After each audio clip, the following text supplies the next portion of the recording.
Hi, can you not hear the music? There should be music. Hi, can you not hear Oh, great. I am coming in twice. Can I you mute yourself on your Twitch? I just did that. Oh, you do hear music in Fabi. Okay, cool. Cool, chat. Cool. Are you ready to be spooked?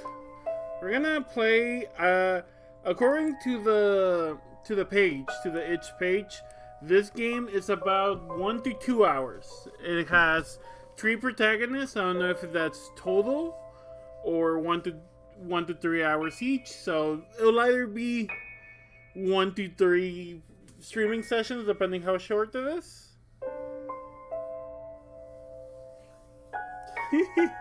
That's fair.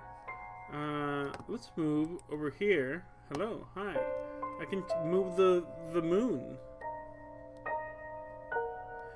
So yeah, I'm excited. I posted a list of caution warnings over on Twitter. I think I'm just gonna copy paste those and paste them in the chat in case, in case any of them are like too much, or in case someone else joins the chat while I'm playing. If you can copy paste that in case they ask how that's set up, would be nice. I'm also gonna put the link to the game, which I believe is on Steam as well, and it's currently on sale. So posting this, boom, cool. So caution warnings, in case you're listening to the Bob and you can't see this stream very well. Jump scares, suicide, obsession, dead, blood, bones, gore, stalking, pandemic mention, fleshing images, brief domestic abuse. So we're gonna have a wonderful time. That's what I'm hearing here. We're gonna have a shark of a time. It's gonna be great. I'm gonna go ahead and get started here. Honestly, I'm excited to get scared. I'm excited to like jump around and get jump scared. I jump scare very easily, so heads up. Make sure I'm not too loud because I might scream. Let's fucking do this.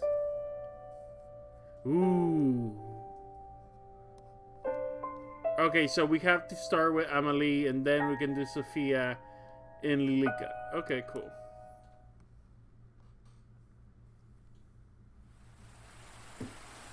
The rain never seems to cease at this time of year. It pours from the sky in its unending grief, as if longing for something unseen. Thunder roared in the distance, enough to make the young woman flinch, but not enough to make her waver. The pendulum clock on the wall swung back and forth, ticking down the time. She seems to be late. Perhaps she's not coming after all, Amelie. There's no need to make such a sullen face. Mayhaps this is for the best. She wrote that she would be here, so I shall wait. The young lady named Amelie sat upright on the lounge that rested by the entryway. Her back was straight and her head was level.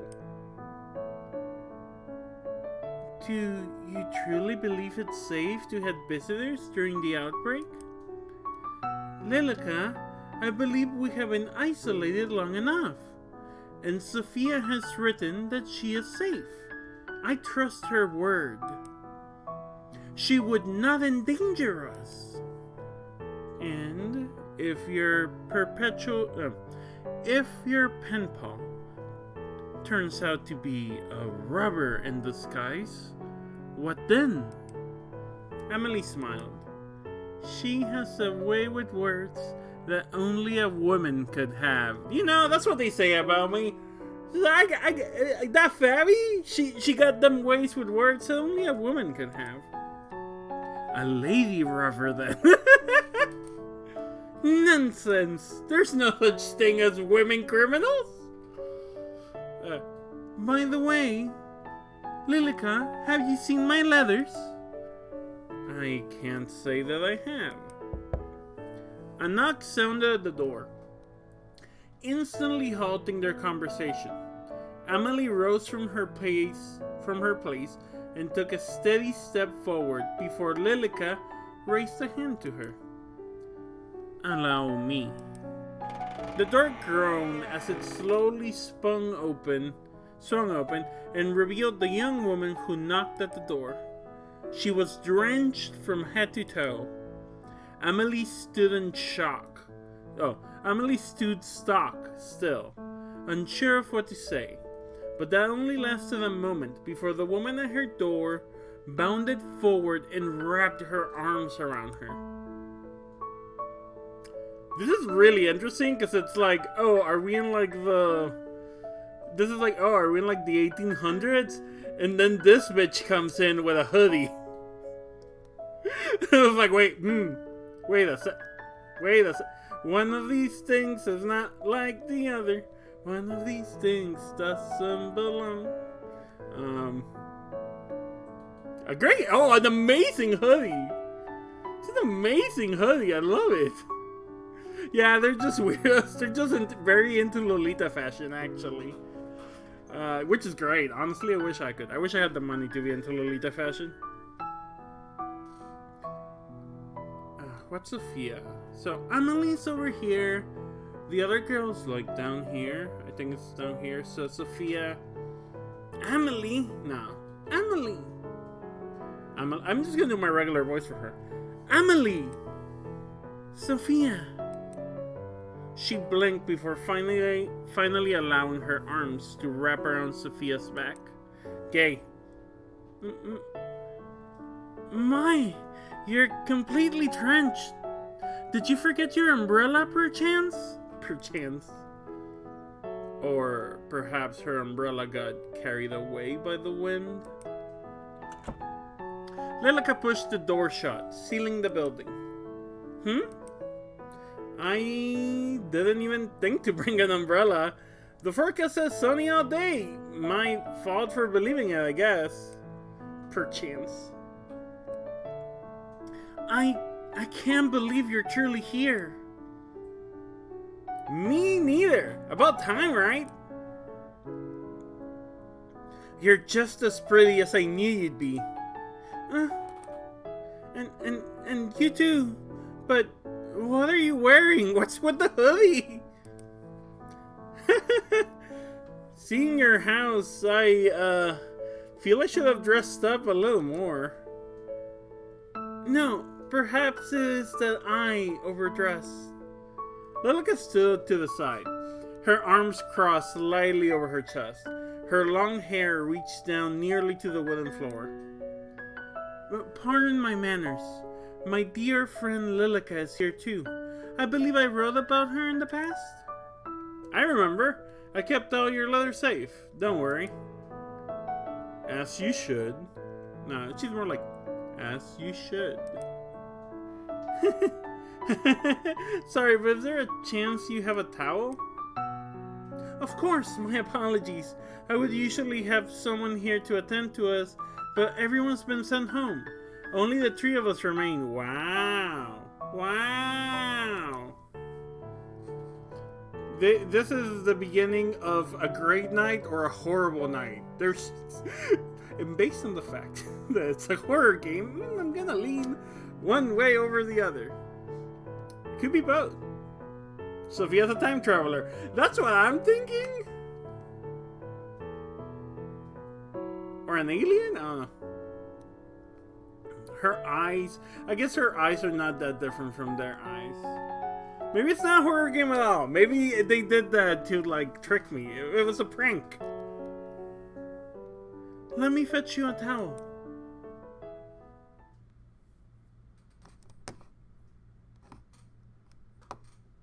Yeah, it's like a romantic visual novel, and it's a joke. It's a jape. Amelie knew not to run. Yet, a part of her felt the need to almost skip in joy. She wanted desperately to be back by Sophia's side, chatting about everything they missed in their letters. The two had been pen pals for as long as she remembered. Sophia's letters had first been delivered to the manor by mistake. Oh yeah, this is definitely a time travel situation. Or something, ghost. But for some reason, Amelie had felt compelled to reply. Since then, the two had been the best of friends, even having not met face to face.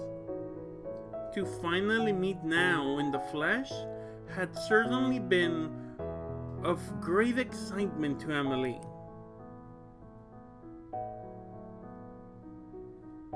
She quickly retrieved the towel and made her back to Sophia's side. Lilica stood a distance away from her, still looking vaguely unhappy. Sophia spun around, a look of surprise on her face when she saw Amelie.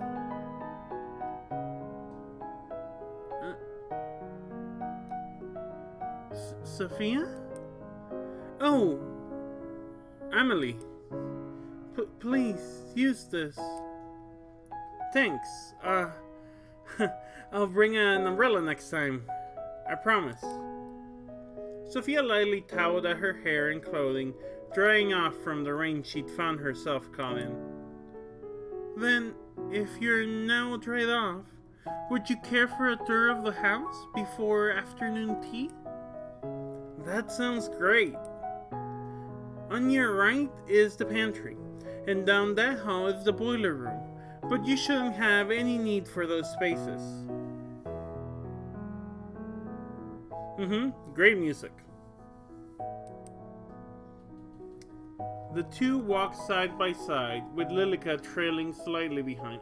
Foreshadowing. No, everything's gonna be fine. Everything's gonna be fine, chat. I don't know why you're... We're all gonna have a nice gay time.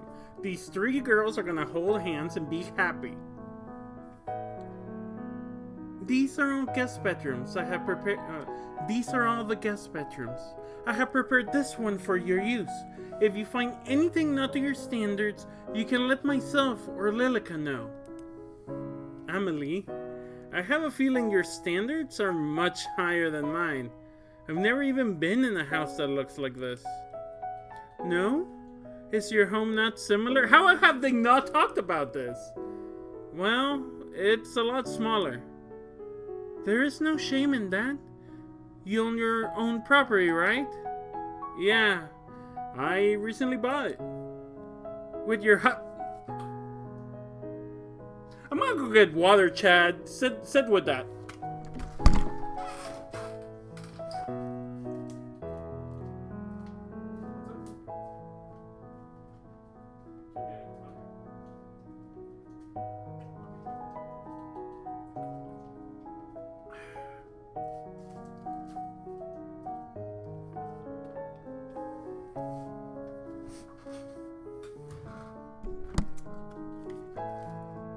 With your husband.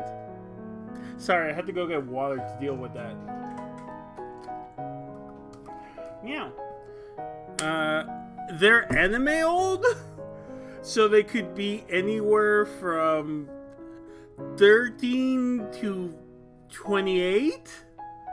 Hopefully we get... It didn't say in the thing. So they could be like 18, they could be 24. They could be 14 because anime. Hopefully we get clarification. Okay, give me a second to say the fucking line again in her voice. Yeah. Listen, I know people, and listen, I've been told I look young. I know people can look really young sometimes. But like,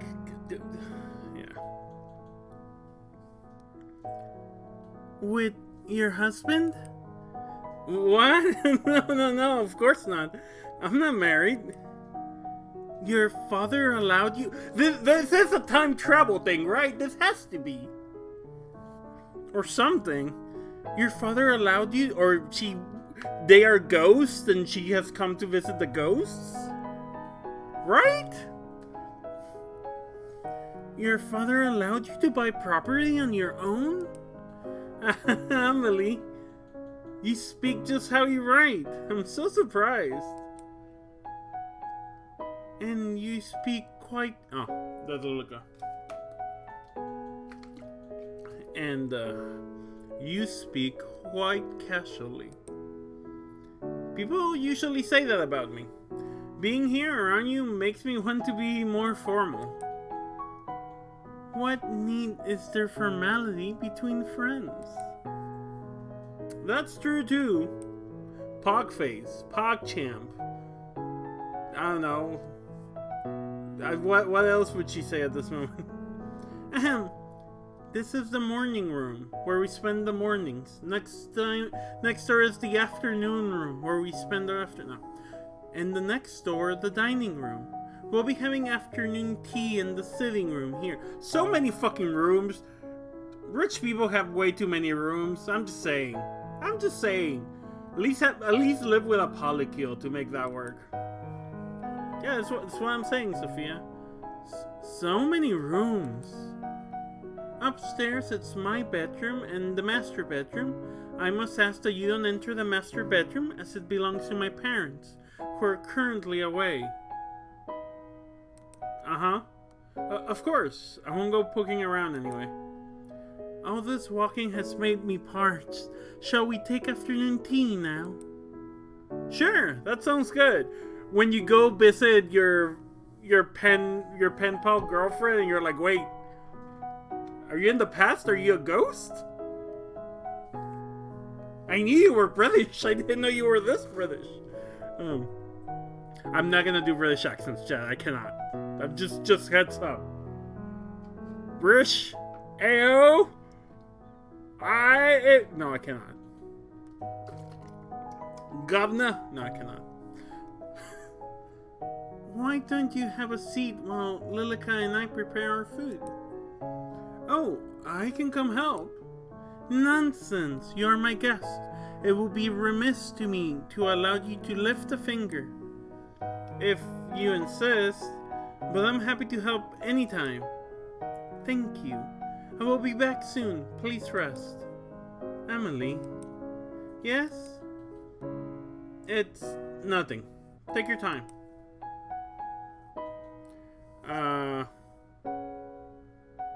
Oi, Gov! What's all this then? God, this is definitely some sort of ghost time travel situation, right? There's no way. Sophia slipped through a doorway and disappeared. Amelie smiled gently, feeling giddy on the bottom of her stomach. I hope Sophia brought like her cell phone or something to like. She comes back and Sophia's on the PS Vita. I'm like, hey, yeah, what's up? I'm playing Fate. Yeah. Isn't it lovely, Lilica, to have a new face in the house? It feels like forever. Yes, how lovely. I'm glad you're having fun, at the very least. Are you not? I'm always having fun when we're together, Amelie. Ah, I see. Are you jealous? Worry not, my dear friend. Of course, our friendship means just as much to me. I value you greatly. They were friends, Chad. Oh my god, they were friends. Girl, just need to talk to yourself, explore your feelings. Just as much? Indeed. Come along, Lilica. Let us prepare tea. Well, she's being communicative. She's like, you're both my quote-unquote dear friends. Did you finish the baking yesterday? The pastries are ready for serving. Excellent! I'll just fetch the tea then. Ayo. Oiga, what's all this then? I cannot do it. Allow me. A lady of your standing shouldn't be doing such a menial task, should she? Don't be absurd. Even Sophia herself seems to be fine in the kitchen. Did you hear how she jumped to help? I should follow in her footsteps. What would your parents think of that?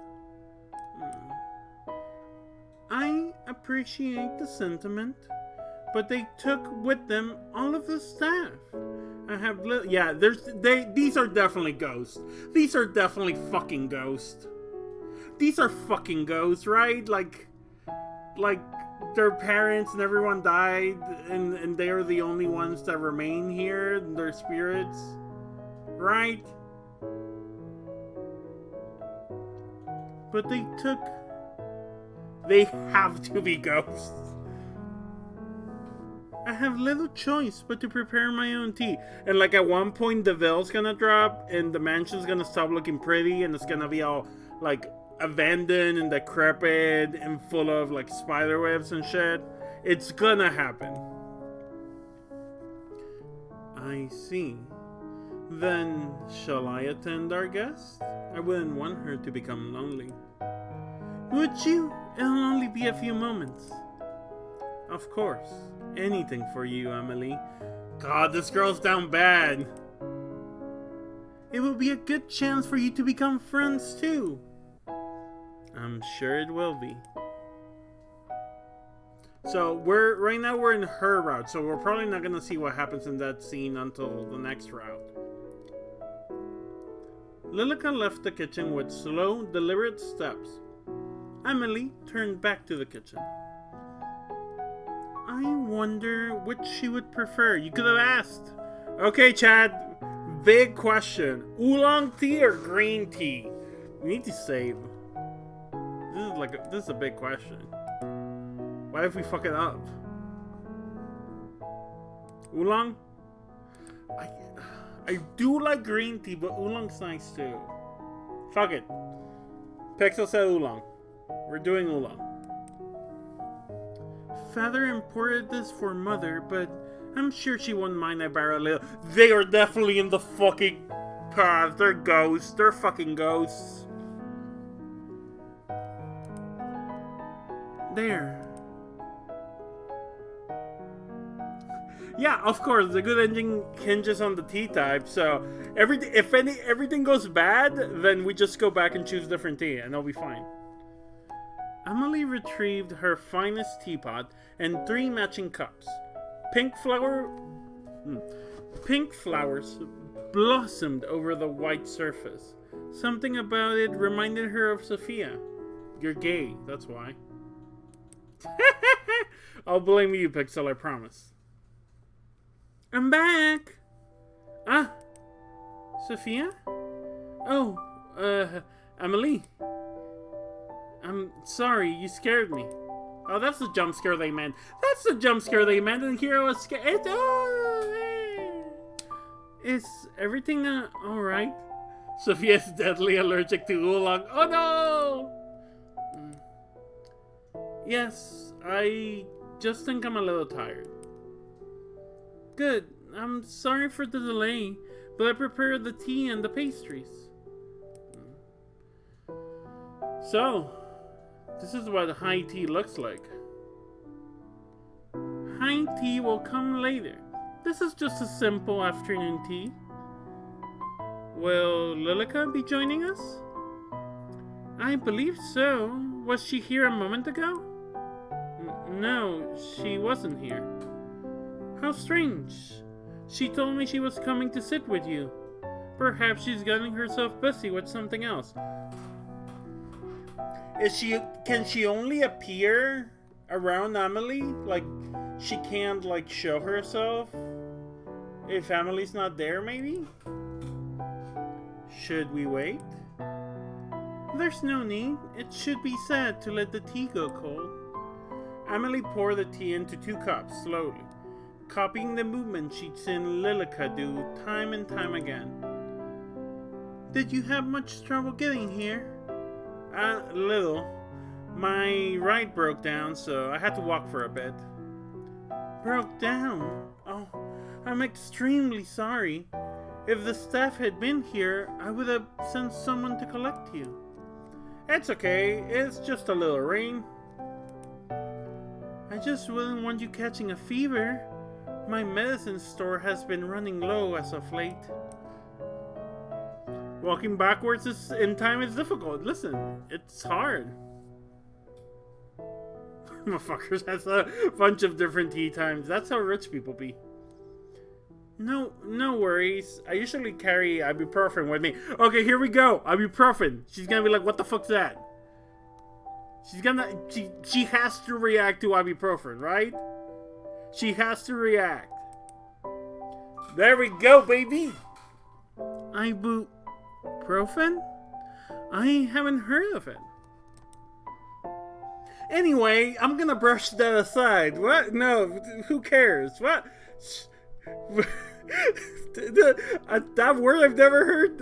Let's not question that. I'm glad you arrived here safely. I'll draw a bath for you later to make sure you are warmed up properly. Thank you. Amelie sipped her tea before looking down at it with a confused expression. A little still. Yeah, because it's been there centuries. I'll ask my father to procure a new batch when he arrives home. Where are your parents, by the way? Well, we were separated due to the plague. They took the staff to wait until a cure is found and left me here with Lilica as to not catch the disease. Right, I understand. Okay, this is really interesting. This is really funny. Because the ghosts mean the Black Plague, right? And she's like, oh yeah, COVID. The pandemic. COVID. She's like, yeah, no, I know people who call it the plague. Fucking John Darnielle from the Mountain Goats call it the plague. Right, I understand. I spent a lot of time separated from my family due to the pandemic too. It warms my heart to find another thing in common with you, Sophia. I was surprised to hear that it's safe enough for you to visit. Perhaps that means my parents will be back soon too. I think so. The world seems to be opening back up again. COVID's not over, heads up, pandemic's not over. People are still dying. Please be safe, please mask. Please vaccine and boost if you can have access to that. Just a little. Please. So, what do you do locked up in this big house all the time? Well, I usually spend my time sewing. She's gonna be like, no TV? No internet? Bro, you don't got an Xbox in here? Switch? Yes, the light switch. I usually spend my time sewing or playing music. I actually love this misunderstanding. It's so fucking good. I used to write, but? Well, my parents wonder if it was feminine enough. Oh, you're trans. No. Maybe. I don't really think that matters. If you enjoy it, then I say you should do it.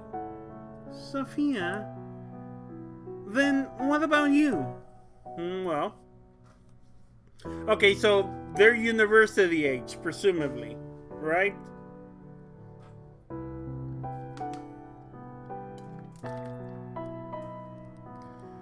I'm studying at the university right now, so I guess that's what I spend most of my time on. You attend university? Yeah, although I'm thinking about dropping out.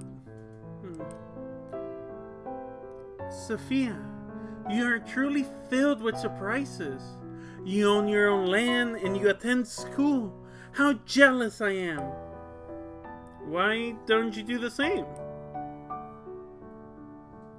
Yeah, no, she owns property while being an art student. She's loaded. Yeah, her parents probably have,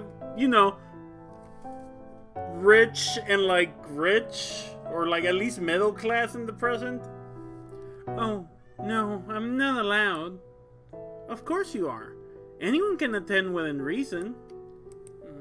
But, well, wouldn't it get in the way of my marriage? Jesus Christ. You're engaged? I didn't know. You and the shorty are engaged? Oops, my bad. I thought I was coming here. I thought you and I had like a thing going on. Ugh. I'll wait in the waiting room. No. You're engaged? Amelie shook her head. No, not yet. Okay, they're 19 years old. They look like 12 because anime, but they're 19 years old. No, not yet. But I'm already 19. I'm sure my father has prepared my dowry. Hey, girls. Hey, chat. Everyone. Who wants to prepare my dowry? Wink, wink, nudge, nudge. She has to know, right? Not Amelie, but Sophia has to be like, wait a second. Wait a fucking second. An arranged marriage? Yes, naturally. Come on, Sophia. I don't think I'll ever get married. Really? Doesn't your family object? I don't think they really mind, as long as I'm happy. You don't have to either, you know. Yeah, come on, Sophia, you can figure this out. So funny, though. I actually love this. You've given me much to think about. Much indeed. Now, I wonder where Lilica has disappeared to. Well, it's no matter. The evening is already coming, and soon it will be dark. Shall I draw you a bed? Okay, Chad, I have a theory. The Lilica is a doll. She's not like a person, but like Amelie gave her life basically with ghost powers. But she's a haunted doll for all intents and purposes. That's my shot in the dark. Lilica's a haunted doll. Cause like they obviously left her here alone with the plague and everyone else left. That's my guess. That's my guess. Because they took all the staff? You're telling me none of the staff was unsafe? She had the plague and she passed away and she gave her energy to the doll. It has to be. Now I wonder where Lilica has disappeared to. Well, it's no matter. The evening is already coming and soon it will be dark. Shall I draw you a bed? That sounds wonderful. To be honest, I'm not hungry. So can we skip dinner tonight? Of course, if that's what you wish. Let me show you to the bathroom. Come on, girl. You have to realize the moment you go to an old school bathroom. You have to realize you're in ghost shit. Yeah, it could be.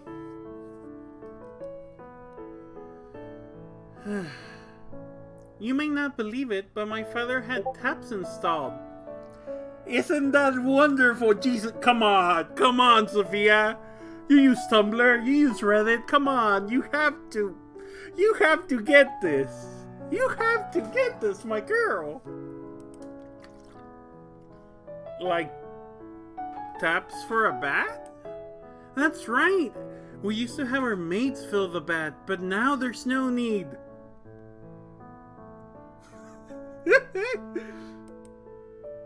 Come on, girl. Come on, please. Jesus Christ. God, if this goes for too long, it might kill me. It might literally kill me. Amelie, you're so strange. I have taps on my house too. Truly? You must live quite the lavish lifestyle yourself. She also has a toilet that flushes. I don't know about that. Come on, girl. You must get it by now. This is gonna kill me. Chad, this is gonna fucking kill me. This is the bathroom. Allow me to draw the bat for you. One moment. With haste, Amelie entered the room and began to fill the copper bath it sat in the middle of a spacious bathroom. Is this a jump scare? Is this a jump scare? This is kind of what gets me. It was something Amelie was particularly proud of. She smiled as it filled before rejoining her companion. Feel free to go inside and make yourself comfortable. I will return with a towel in a moment. Thanks, Amelie. So she's gonna go into the room. We can't see from her perspective. She's gonna go to her room and go, holy shit. I time traveled, or this is a ghost town, right? Right? This fucking bimbo. Thanks, Amelie. So, I should light the sconces too. Where did I put those matches? Ay, hijo de la chingada! Okay. The jump scare. I'm fine.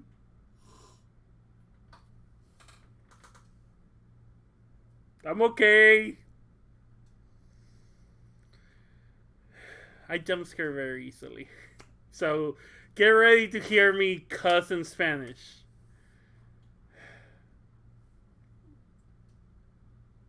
This will end, Sophia, when I'm gonna run to the restroom. And, yeah, I'm gonna run to the restroom. Unrelated to the jump scare, chat.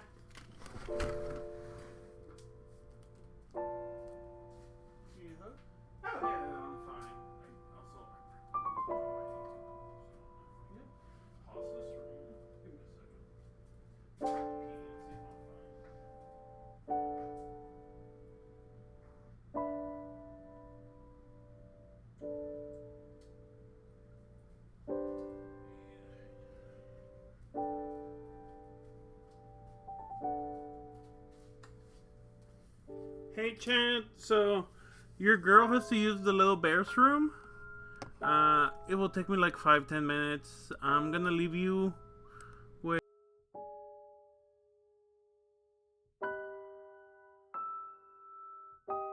I forgot that I muted myself there. I'm gonna leave you with this. It'll be like 5 to 10 minutes. I really need to use the little bear's room. I'll be back.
I'm back.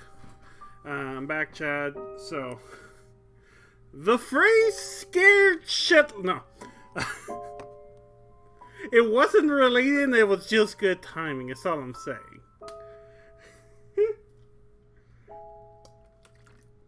I'm gonna give a second for if anyone else went out somewhere. Went out for, for a drink or a beer. No. I'm a ghost now. Boo! Do I have a ghost image here? Let me see. I'm a ghost! I'm a ghost! Or... This is ghosty. Hello, Chad. I'm a ghost. I'm a little bit of a ghost. No, I'm not a ghost. I promise, Chad, I'm not a ghost. If I were a ghost, I would tell you. If I were a ghost, I would tell you. Thank you. Thank you, Pixel. Okay, my heart has recuperated from the jump scare. It did legitimately. Jump scares are the thing that gets me the most, so when I yell, it's not for show, it's not for stream. Jump scares get me a lot. A non-problematic PewDiePie. A non-racist PewDiePie. Anyway.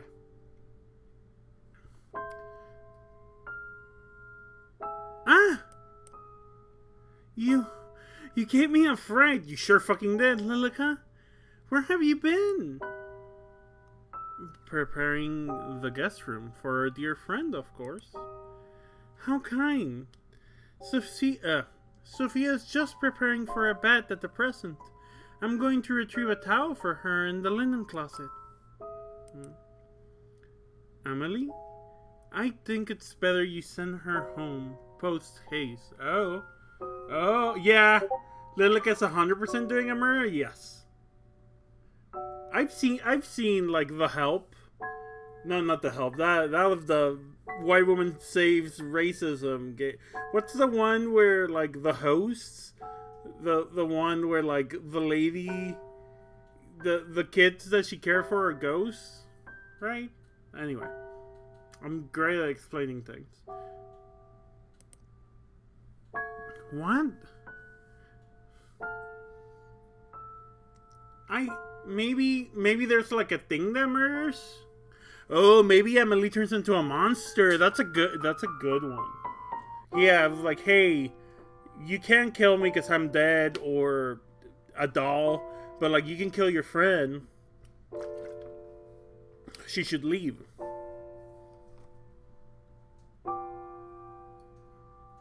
What? Why would I do that? For all you know, she brings with her the plague. Sophia says it's now safe to travel. She believes father and mother will be returning soon. I believe it's perfectly safe. And what if she lies? She wouldn't do that. Sophia's a kind and good-natured person. She would not bring any danger to us. Did you know that Sophia attends a local university? And that she lives by herself with no husband? She says that if I wanted, I could also study. The lady of the house should not study, Amelie. You must stay inside the house and await your parents. This is not creepy or ominous. Oh, hey. But I'm sure Mother would want the best for me. Perhaps while I await her, I could go inspect Sophia's school. Amelie. You must... Is she a werewolf or a vampire? Is she a werewolf vampire? You must stay inside and await your parents' return. But... don't you trust me? Have I ever led you astray? No, Lilica. I was just thinking that perhaps it truly is beginning to be safe where Pirate Wolf. Look, I have brought today's newspaper. Do you see the title? The plague runs rampant. Put any notion of leaving or studying away for now, yes? As soon as it's truly safe to do so, then we shall, and you will be reunited with your family. For now, it's just you and me. So, is that like a fake ghost newspaper? Is that a real newspaper? Did time travel happen? Is Sophia in danger of catching like the Black Plague? I don't know what tuberculosis. What was the plague in the like 1800s? Let me give me a second, chat. I need to Google plague, because we're thinking like 1800s, right? That feels right. It was the bubonic plague. Yeah.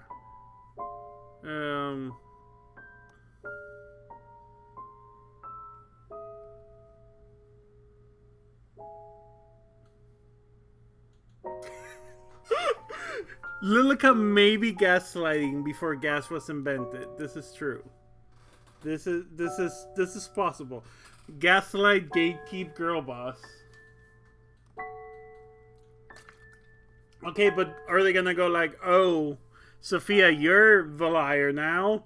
Look at this ghost newspaper. Is Sophia gonna see it? Is Sophia gonna see through it? I don't know. I'm really curious here.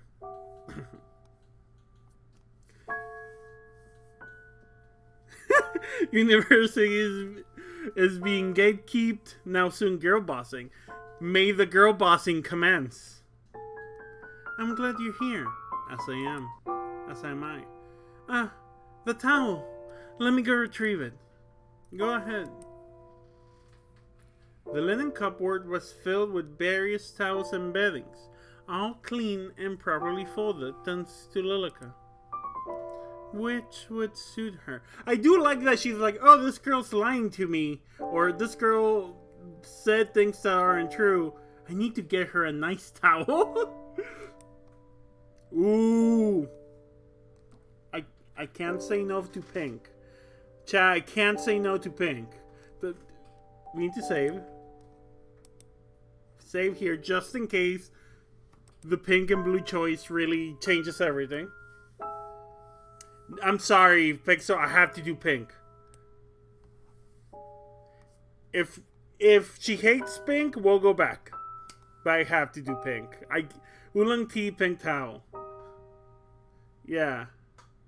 Oolong I was okay because I like both. But like, I have to do pink. This one, pink is one of my favorite colors. My favorite color combination is pink and black. Those are my two favorite colors combined. This one, it reminds me of her eyes. With her chosen towel in hand, Amelie returned to the bathroom door, where Lilica awaited her. She first knocked at the door, and when there was no reply, she opened it carefully. The sound of the tap running still came from inside. Am I gonna be scared again? Am I gonna be jump scared again?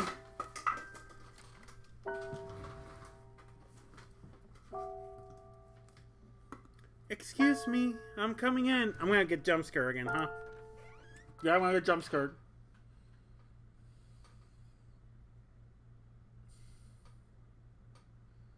Sophia? I'm like covering my mouth. Like that's not how any of this works, Fabi. I'm so scared right now. Give me a second. I need to grab a plushie to hug. Ah. Okay, I got a bear. Okay, we got this. We got this, chat. Sophia, I knocked, but I didn't hear a reply. I brought you a towel. Ah!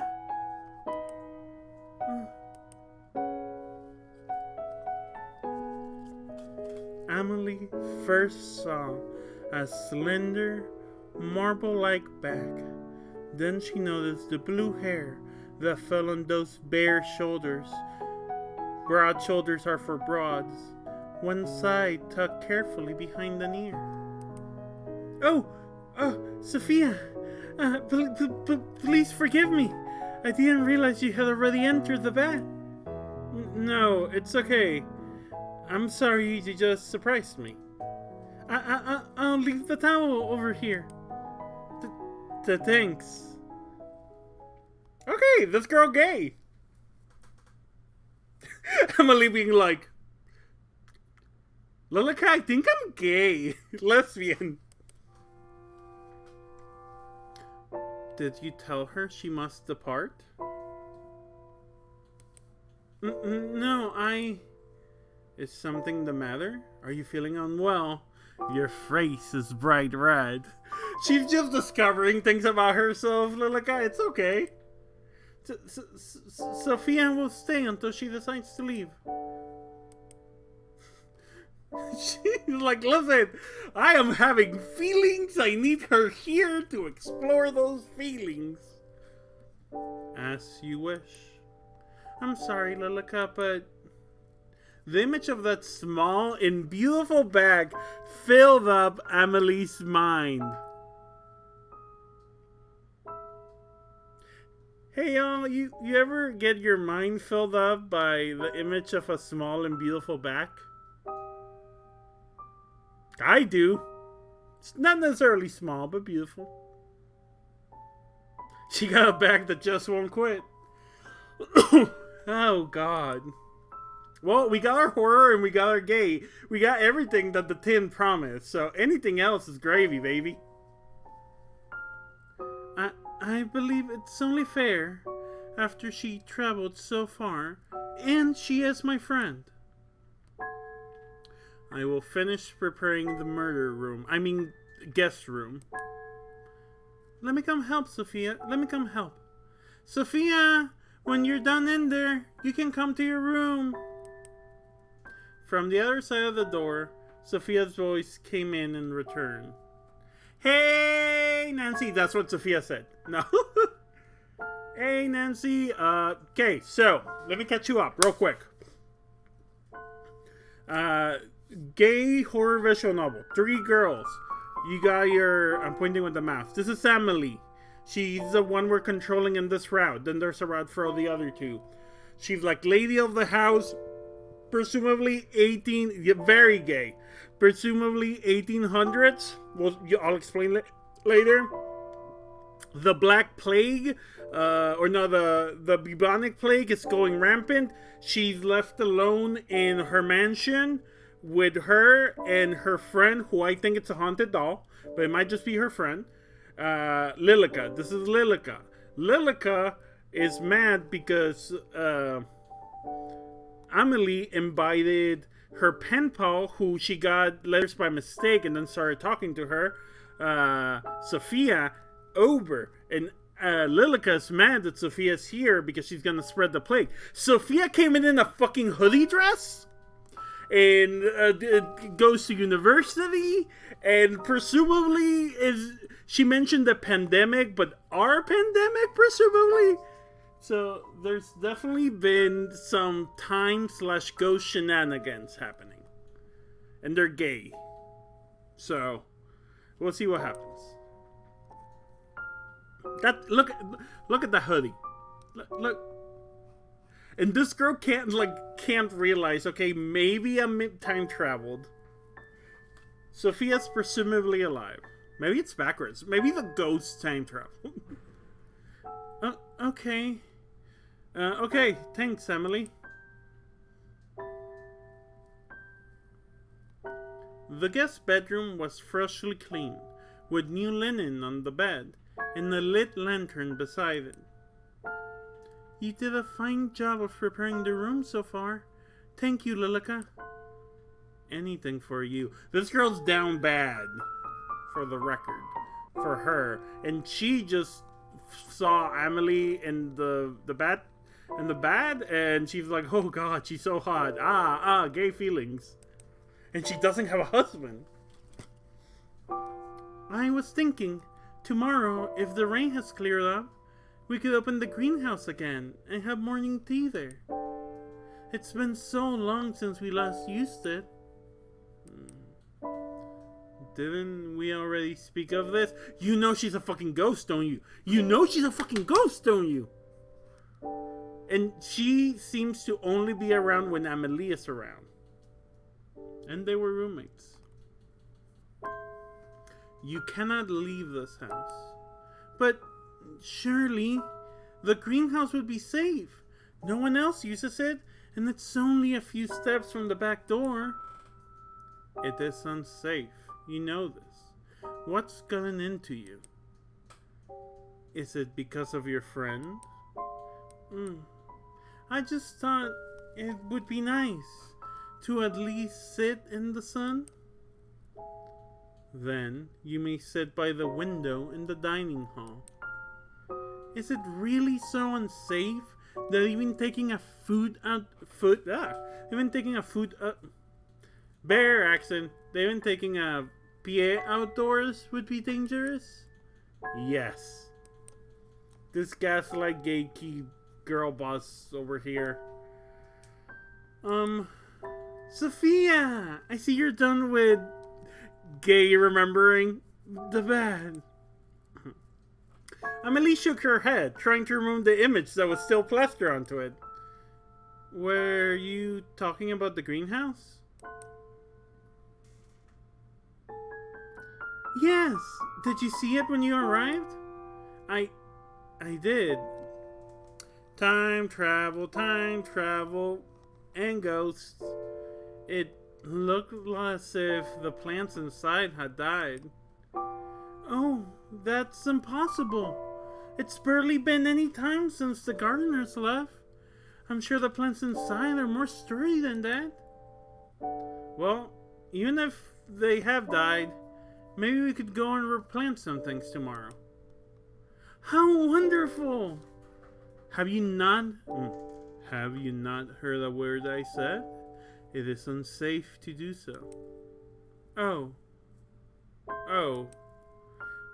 don't be such a spoiled sport. I think it would be perfectly fine. Well, it's getting late now, so I'll just leave you to retire in this creepy room in this ghost mansion. By yourself. If you need anything, my room is just upstairs to the left.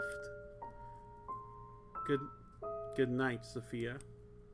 Lilica left first.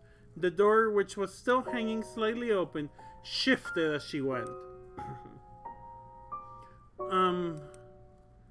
Amelie, would you stay for a while? Is something the matter? No, I just would like to sleep with you. Just upstairs on the left. You can't miss it. You can't miss it. Here's my room number, babe. Just a little homesick. Sophia sunk into the bed, sighing as her head hit the pillow. Of course. Why don't we chat for a while? Then come join me. Sophia gently pet the spot beside her in the bed. In the bed? Oh, okay. Well, you sure are forward. The bed was still rather firm, unused by many guests.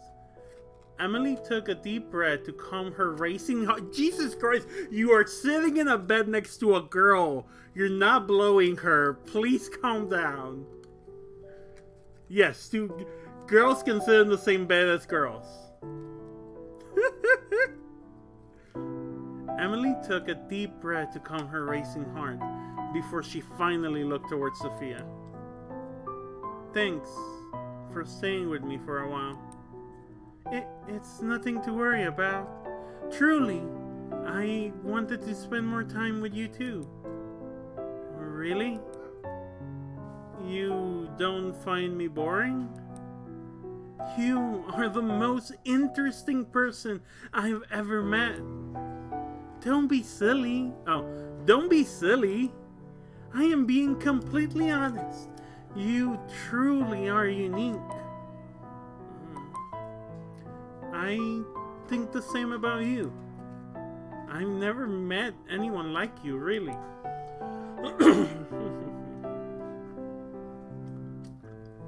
You wrote so much about yourself, and yet seeing you in person, I fear there's still so much I don't know. There's plenty of time for us to tell each other everything.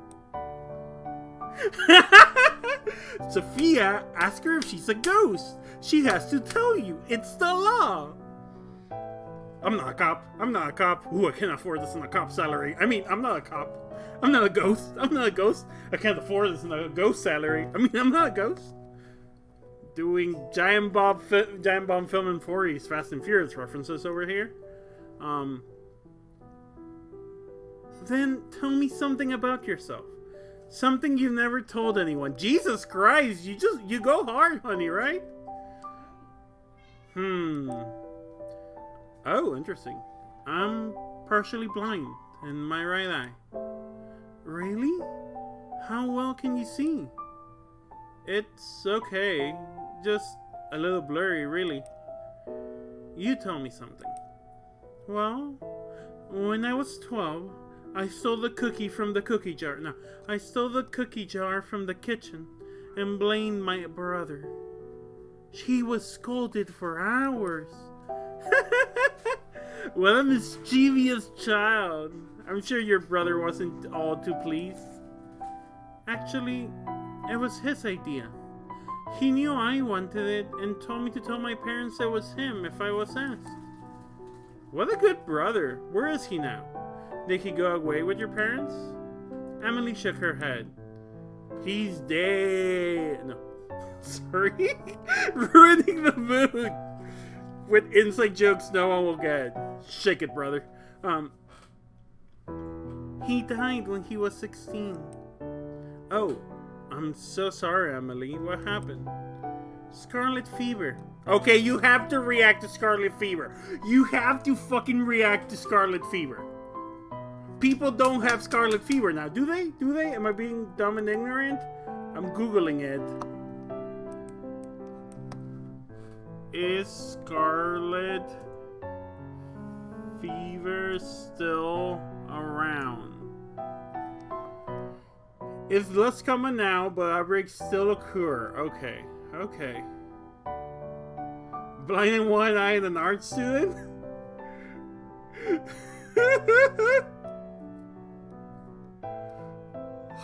God, this fucking bimbo.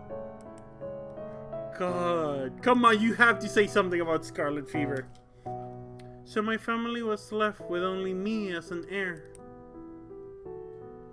In what word is a female heir?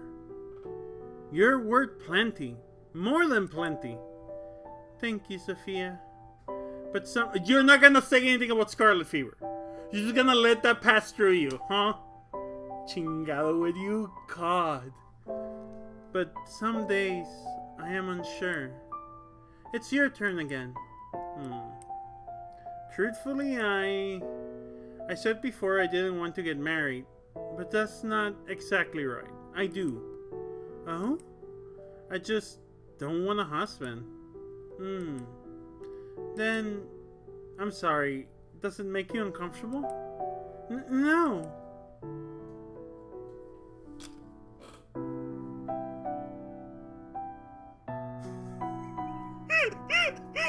I know, Pixel. I'm just losing my mind.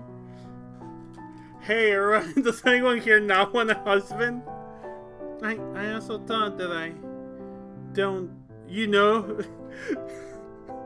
Hey, you know, do you know, don't want a husband? That I don't want a husband.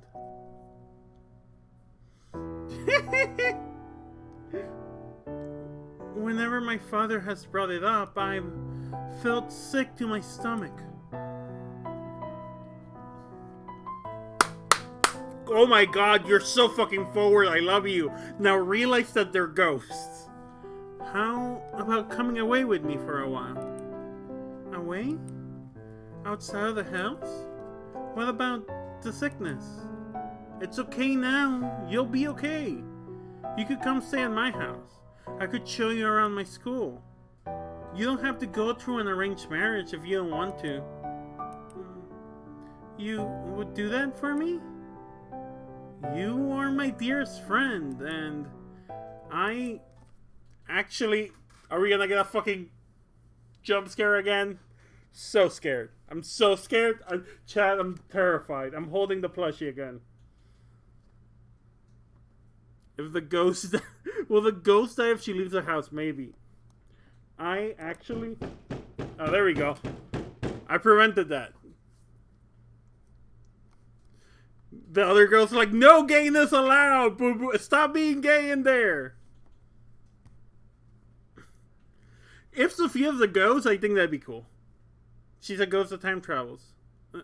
Fucking homophobia. Lilica the homophobe. Lilica? At some point, the two women had gotten close enough together that they could feel each other's breath on their lips.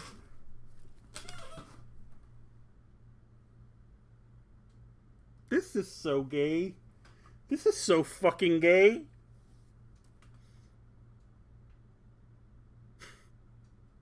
Can you be gay with ghosts? Yes, apparently. Yes, you can be gay with ghosts. Obviously.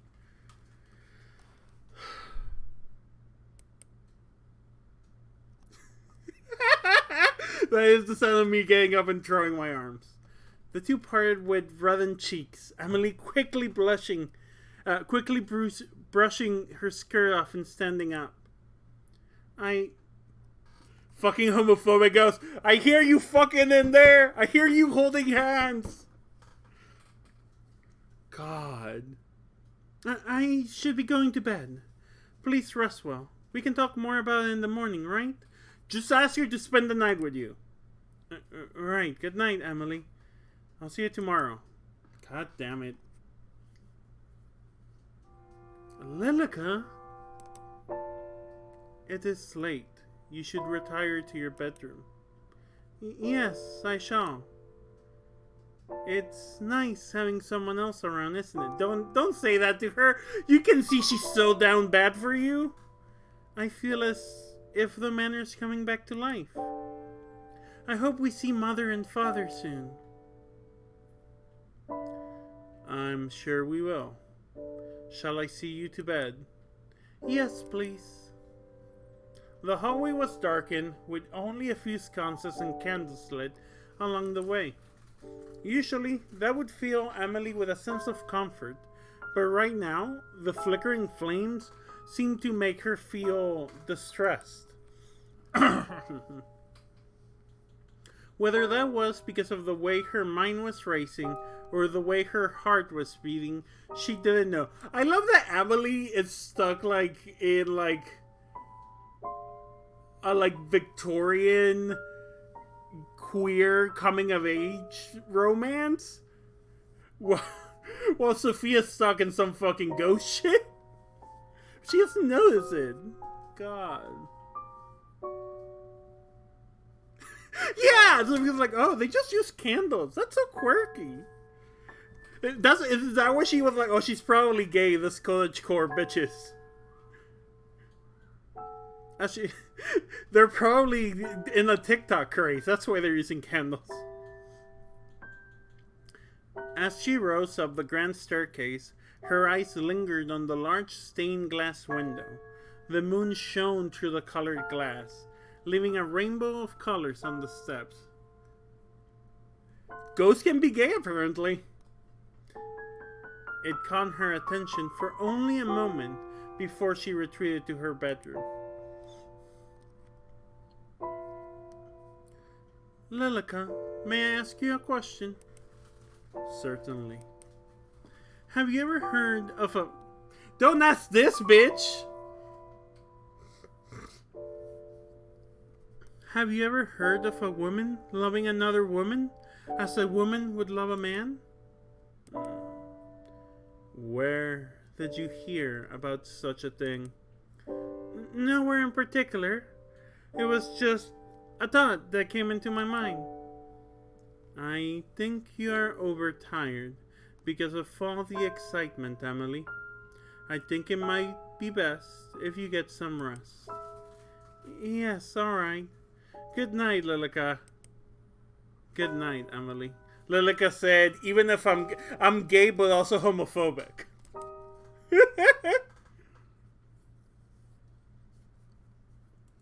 Okay, it's morning now. That was a quick night transition. Good morning, Lilica. I was just on my way to see if Sophia has awakened yet. Amelie. Hmm? Oh. What?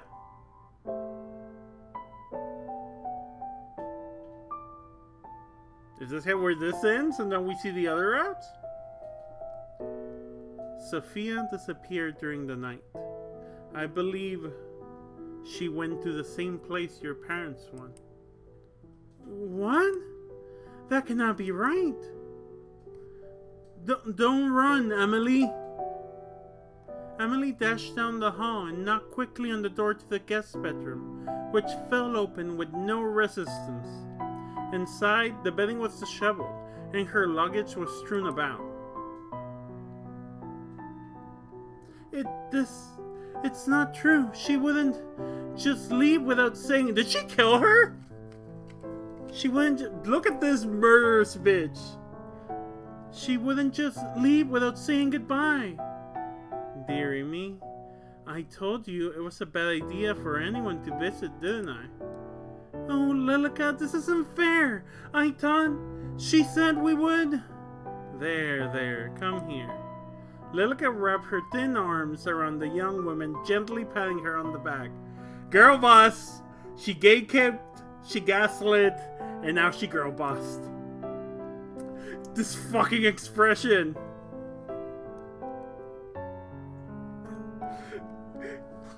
Who doesn't love a little toxic codependent jury?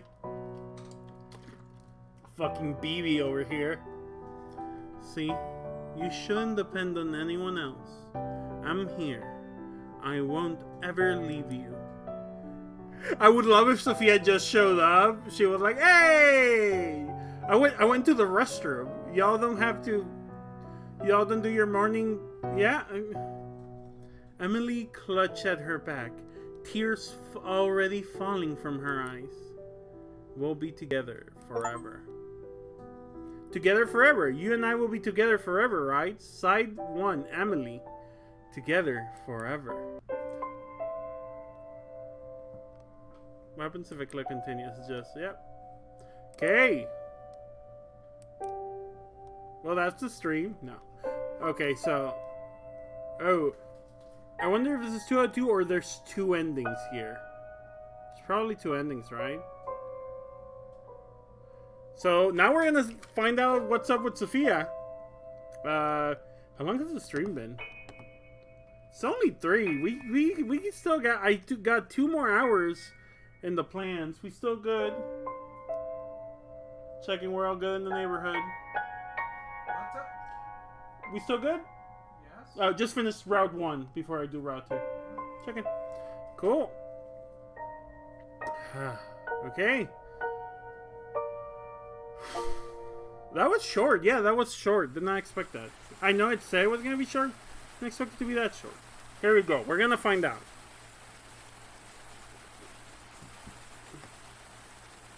The rain never seems to cease at this time of the year. It pours from the sky in its unending grief, as if longing for something unseen. Thunder roared in the distance, enough to make the young woman flinch, but not enough to make her waver. The taxi gently rocked. Okay, so she took a taxi. Okay, we are confirming she is from our time. Rock as the road turned to rubble, and the rubble turned to overgrown dirt track. Outside the window, Sophia could barely see a few feet away through the raging storm. Kitty? Or was that a car? It sounded like a kitty. It made her feel uneasy. Soon she will have to walk though, yeah, In her lap, a letter. She read the words again, despite knowing them by heart. Dear Sophia, how glad I am to hear that you are well. I am healthy. I believe I may have a problem of the heart. It has gotten quite lonely waiting here for my parents to return. I am thankful to have Lilica residing with me, but I still await the day where my family will be reunited. But you say that it's safe enough for you to visit? Truly? I have never even dared to dream of being able to see you in the flesh. If it is true, then, I will await you at the address written on the back of this letter. Yours, Amelie. You sure you have the address right? Oh, he won't be there long. Let me do a different voice for him.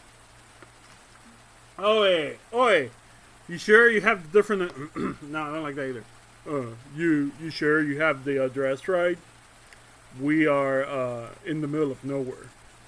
Sophia stared at the fragilely handwritten address that Amelie had left her. Had trusted to her. Yeah. Very cute. Yes, this is the right way. I'm sure of it. Her heart wouldn't settle. Meeting what could be a stranger in the middle of nowhere on a day like this. Who wouldn't be nervous? Yet, there was something else. Eagerness. A thrill. Something beyond nerves that turned into excitement. She could barely imagine the hand that had penned the letters she had been receiving for years? For years. For years. Okay. And then, let alone a face. But for some reason, her heart still beat hard when reading the words that the mysterious young lady of 19 from a manor far out in the middle of nowhere wrote to her. Desperate to calm her jitters, she pulled out her phone. Okay, so she does have a phone.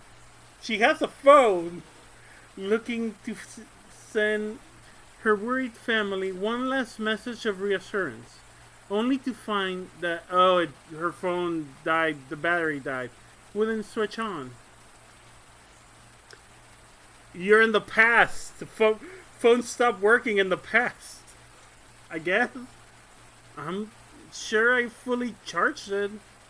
The rain was falling even more heavily now. In the distance, a building sprang into view. It was surrounded by a tall metal fence with an ornate gate firmly shut at the front door. Well, but she charged the phone. Does the electricity, just get sapped out of her phone?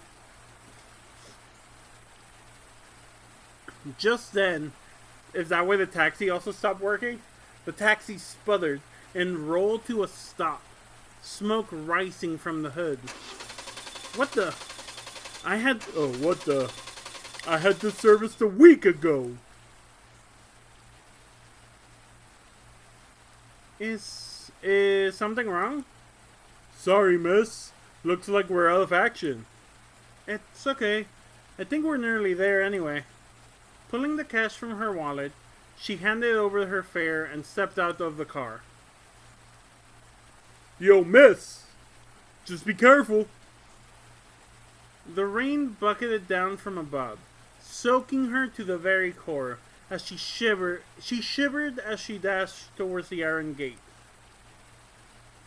Surprisingly, it pushed open with little effort, and not even a creak. Sophia stopped in front of the large wooden door, finally free from the seemingly never-ending downpour.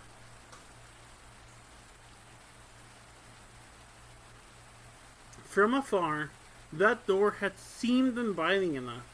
But now it looked awfully large and imposing. Just be careful, miss. It looks like the 1800s out there. Oi! Hey, I'm on dry clay. I don't know why I went there. And yet, she raised her fist and knocked anyway. Silence followed. Is this not the right place after all? The door swung open, this time with a low, menacing groan.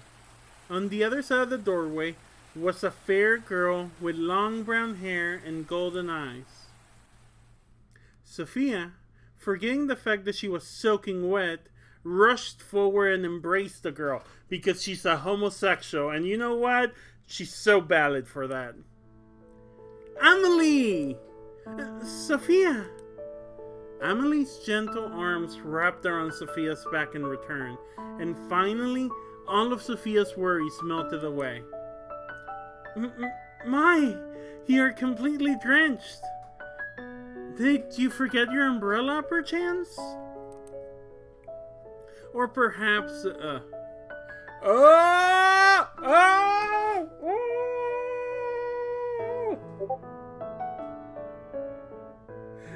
That was Lilica's, that was Lilica's dialogue! She's Lilica! Is she a doll? Is she a puppet? Is she a puppet? Lilica isn't there! Oh my god, is Lilica a weird ghost puppet? Fuck, what do you do if you travel to meet your online girlfriend? I mean, you're like, oh, she has outers, it's cool. Which is, as someone with outers, it's like, oh, that's fine. God. Or, okay, so, or perhaps her umbrella got carried away by the wind. Behind Sophia, the front door swung shut without any assistance. Huh? I didn't even think to bring an umbrella. Oh, I didn't even think to bring an umbrella. The forecast said sunny all day. My fault for believing it, I guess. I can't believe you're truly here. Me neither. About time, right? You're just as pretty as I knew you'd be. Oh, and you too. But what are you wearing? Seeing your house, I feel like I should have dressed up a little more. No, perhaps it is I that is overdressed. Sophia smiled. Somehow her dress sense seemed to fit her writing so perfectly. Old-fashioned and yet very neat and respectable. Sophia felt the slight heat rising to her cheeks. She really was so refined and elegant. Pardon my manners. My dear friend Lilica is here too. I believe I wrote about her in the past? I remember. I've kept all your letters safe. Don't worry. As you should.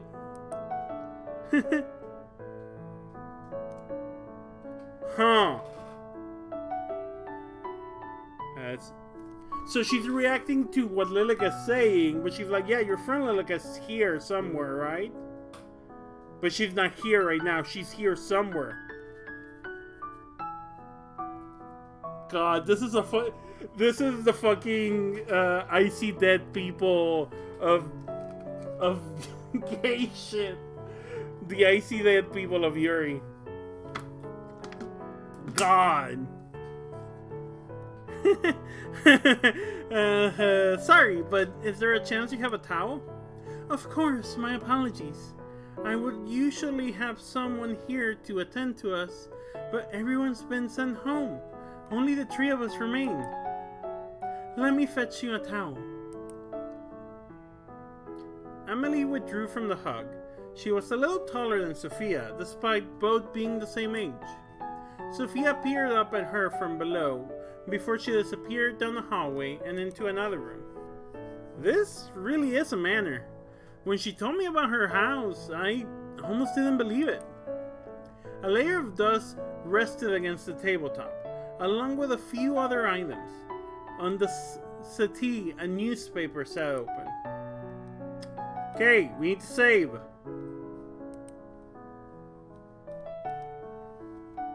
Return. I want to look at the newspaper first. The settee was a deep emerald green. It looked almost unused, despite its apparent age. On it rested a newspaper, opened a few pages. Sophia turned her head to read the headline, but from afar she could only read the word plague. She reached across to pick up the newspaper. Behind Sophia, the window began to shake in the wind as her fingertips grazed the surface. It's so windy. She spun around just in time to see the front door fly open and the howling wind filled the entryway. She scrambled to the door and with great effort shut it again. Phew.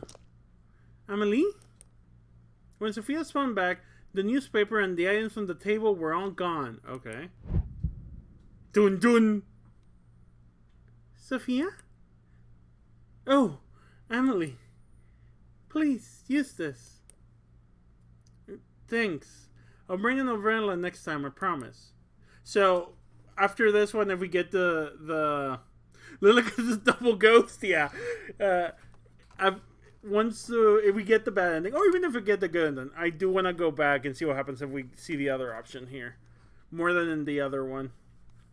Sophia took the towel in her hand. It was soft, but somewhat old. She lightly dried her hair and clothes, but still found herself cold. Then, if you're now dried off, would you care for a tour of the house before afternoon tea? That sounds great. On your right is the pantry, and down the hall is the boiler room, but you shouldn't have any need of those spaces. The two walked side by side, alone in such a big manor. These are all guest bedrooms. I have prepared this one for your use. If you find anything not to your standards, you can let myself or Lilica know. Amelie, I have a feeling to your standards are much higher. It's funny because Sophia, before we were like, girl, you're not mentioning how you're out of time. And I was like, you're not mentioning that Sophia keeps bringing up, that Amelie keeps bringing up this other girl that you haven't seen. I have a feeling your standards are much higher than mine. I've never even been in a house that looks like this. No? Is your home not similar? Well, it's a lot smaller. There's no shame in that.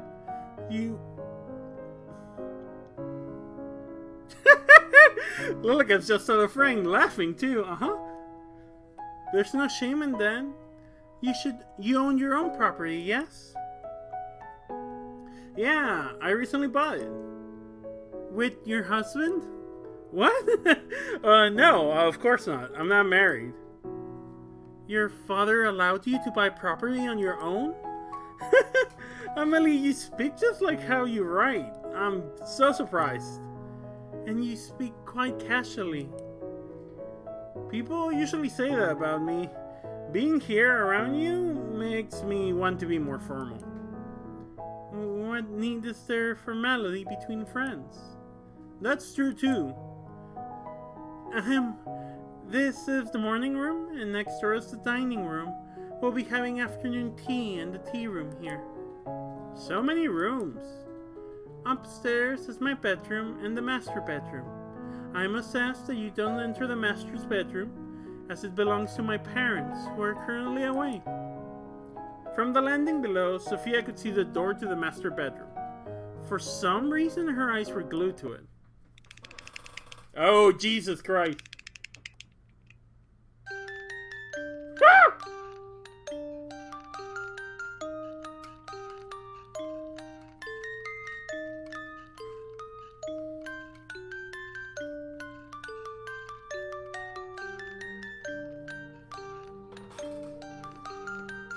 To be fair, she did say she's partially blind, but I don't know if she's colorblind. But yeah, them red flags, baby.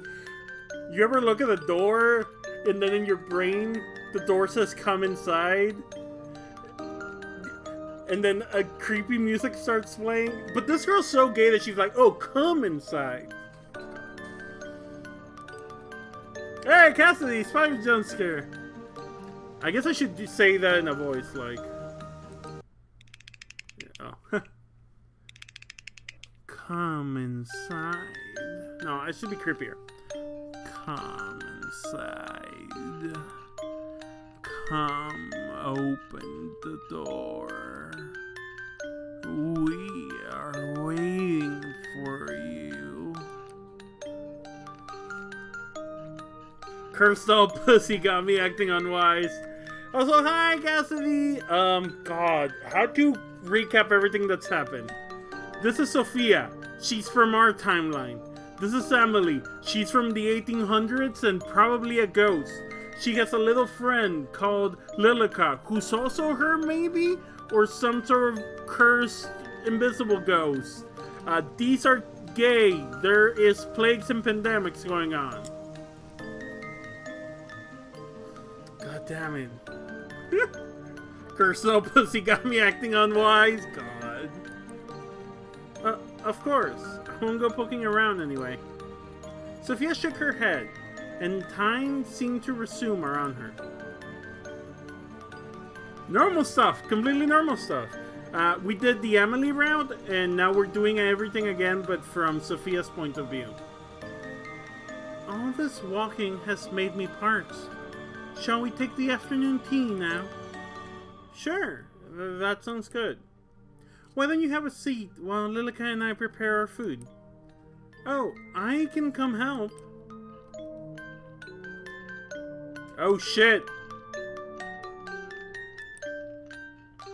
Gotta save. Return. The words "defy your fate" just appeared in front of me. Defy your fate. Oh. Well, I'm gonna click on that. Nonsense. You are my guest. It would be remiss of me to allow you to lift a finger.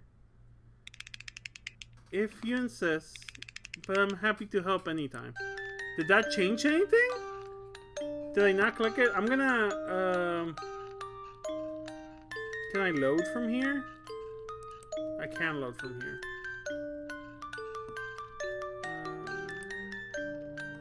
Can I load? I'm curious. I wanna load here. Yeah. Yeah, okay. Nonsense. You're my guest. What if I don't click it? I'm sorry, Chad. I'm like very curious. Oh, not this. Load. Yes. If you insist, but I'm happy to help anytime. Thank you. I will be back soon. Please rest. Amelie. Yes? It's nothing. Take your time. Huh. Do I go back and defy the fate? I want to defy my fate. Okay, I'm going to save here. And then we're going to go back and defy our fate. No overwrite. No overwrite. Load. I just wanted to see what happened if we didn't. Yeah. Defy your fate. Nonsense. You are my guest. It would be remiss of me to allow you to lift a finger. If you insist, but I'm happy to help anytime. Thank you. I will be back soon. Please rest. Amelie. Yes? It's nothing. Take your time. Actually, is it okay if I ask you something? Okay, yeah, this is different. This is different. This is not what happened in the last round. Is it okay if I ask you something? Of course it is. Is there someone else in the house with us? There's no one else apart from myself, you, and Lilica. And Lilica is... She's just gone to the kitchen. Didn't you see her enter? Right. Oh, because she's partially blind. She's like, oh, I must have just not seen her. Which is fair. That's fair, actually. Like, oh, right. My vision must be playing out. Is something else the matter? No, it's fine. I'll wait for you inside. God, my girl. I'm glad we defied our fate. Yeah. The room was spacious and dead silent apart from Sophia's footsteps as she crossed the wooden floor. Each step was deliberate and slow as her eyes searched through the room. Nothing in particular stood out. Large windows showed a glimpse of the outside world through thick curtains. The rain was still coming down hard, obscuring her view. The windows shook every now and then, but the wind had seemed to die down a little. Just dragging a chair. Oh. Behind her, a chair and the dining table had been pulled out, as if it were waiting for her to sit down.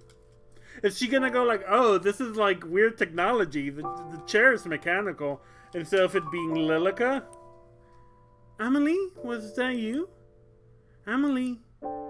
Her hand rested against her chest, begging her heart to calm. Or Lilica? Whether a hollow laugh sounded through the room or not, she wasn't sure. She quietly sat down in the seat that was left out for her.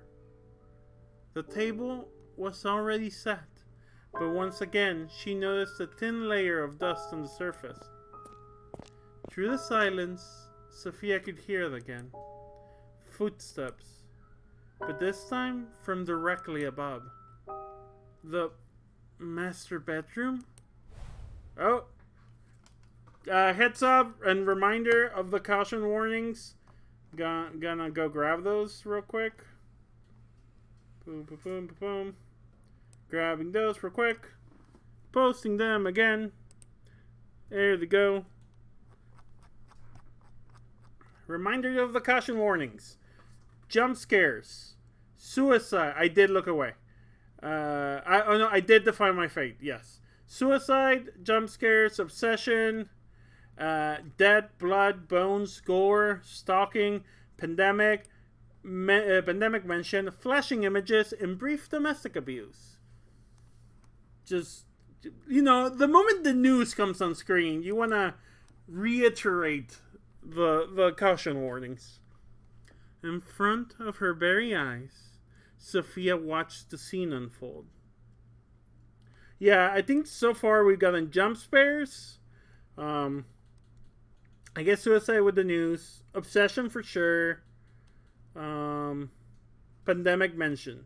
And that's about it. So all that awaits us in our future. Sophia watched the scene unfold. A woman, not older than 40, removed her shoes and stepped onto the table. Did Amelie's whole family commit suicide? And stepped off onto the table, yet nothing was disturbed. She reached up and took hold of the noose. The rope wrapped around her neck like the finest pearl necklace. Join me. The woman's eyes locked onto Sophia's. Her hand was outstretched, waiting to be taken. A rusty smell filled her nose, accented with the faint smell of perfume. Sophia shivered in response, her breath frosty on her lips. She reached for the hand slowly. I'm back! Ah! The fire. Okay, quick save. I'm just saving all these choices. And then return. The fire fate. Sophia? Oh, Amelie. I'm sorry, you scared me. Is everything alright? Sophia stared at the spot the woman was only a moment ago. Yeah, I'm gonna defy all the fates, and then if that gives us the banding, we'll go back and redo that. Both she and the news had disappeared. Amelie, something the matter, isn't it? Did something happen within this room? Happen? What exactly do you mean? Did a woman with brown hair, tied into a bun, and dark green dress ever live here? Well, yep. Defying Your Fate did not come out during Amelie's route. Amelie's route was like a quirky 1800s gay love story. Like Amelie being like, oh, you go to university? I want to go to university. I used to write and my parents told me I couldn't write. I needed to get a husband. And then them getting very close and like, you should come with me, live with me. And almost kissing. So, yeah. And now we're in the horror story. Yeah, the choices in her story were like, what kind of tea do I serve Sophia? That was the choices. Or like, what kind of towel do I bring her? Pink or blue? Yeah. Well, it sounds to me like you're describing my mother. Your mother? Yes, she's just as you described, but you couldn't have seen her. Seen her here? She's still away. Right. Let me pour us tea before it gets cold. Will Lilica be joining us? I believe so. Was she here a moment ago? No, she wasn't here. How strange. She told me she was coming to sit with you. Perhaps she's getting herself busy with something else. Should we wait? There's no need. It would be sad to let the tea go cold. Sophia watched as the tea filled 2 out of 3 of the cups. The third cup sat empty. For some reason, the very sight filled her with dread. Jesus Christ, girl. If you're feeling something, say something. That's all I'm saying.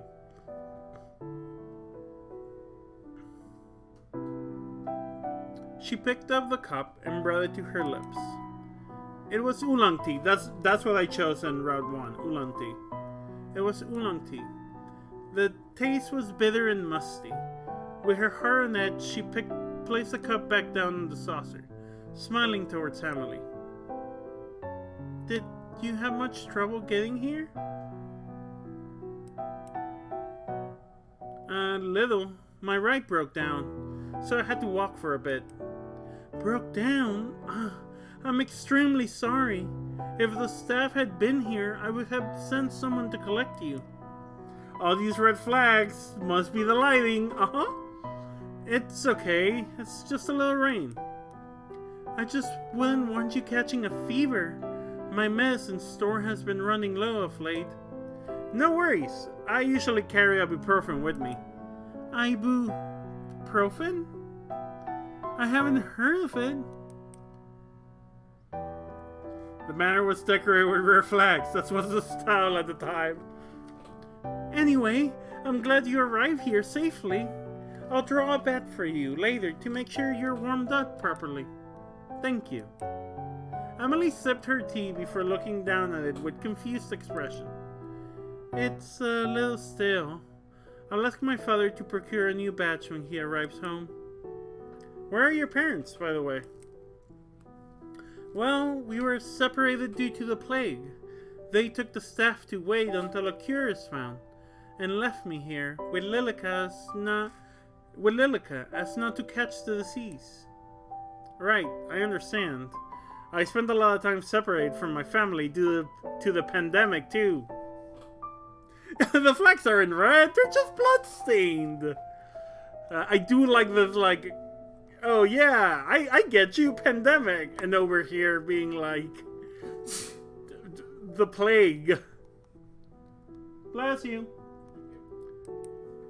It warms my heart to find another thing in common with you, Sophia. I was surprised to hear that it's safe enough for you to visit. Perhaps that means my parents will be back soon. I think so. The world seems to be opening back up. Reminder, pandemic is not over. Please be safe. Please mask. Please, if you can, take vaccines and boosters. If it's possible for you, be safe.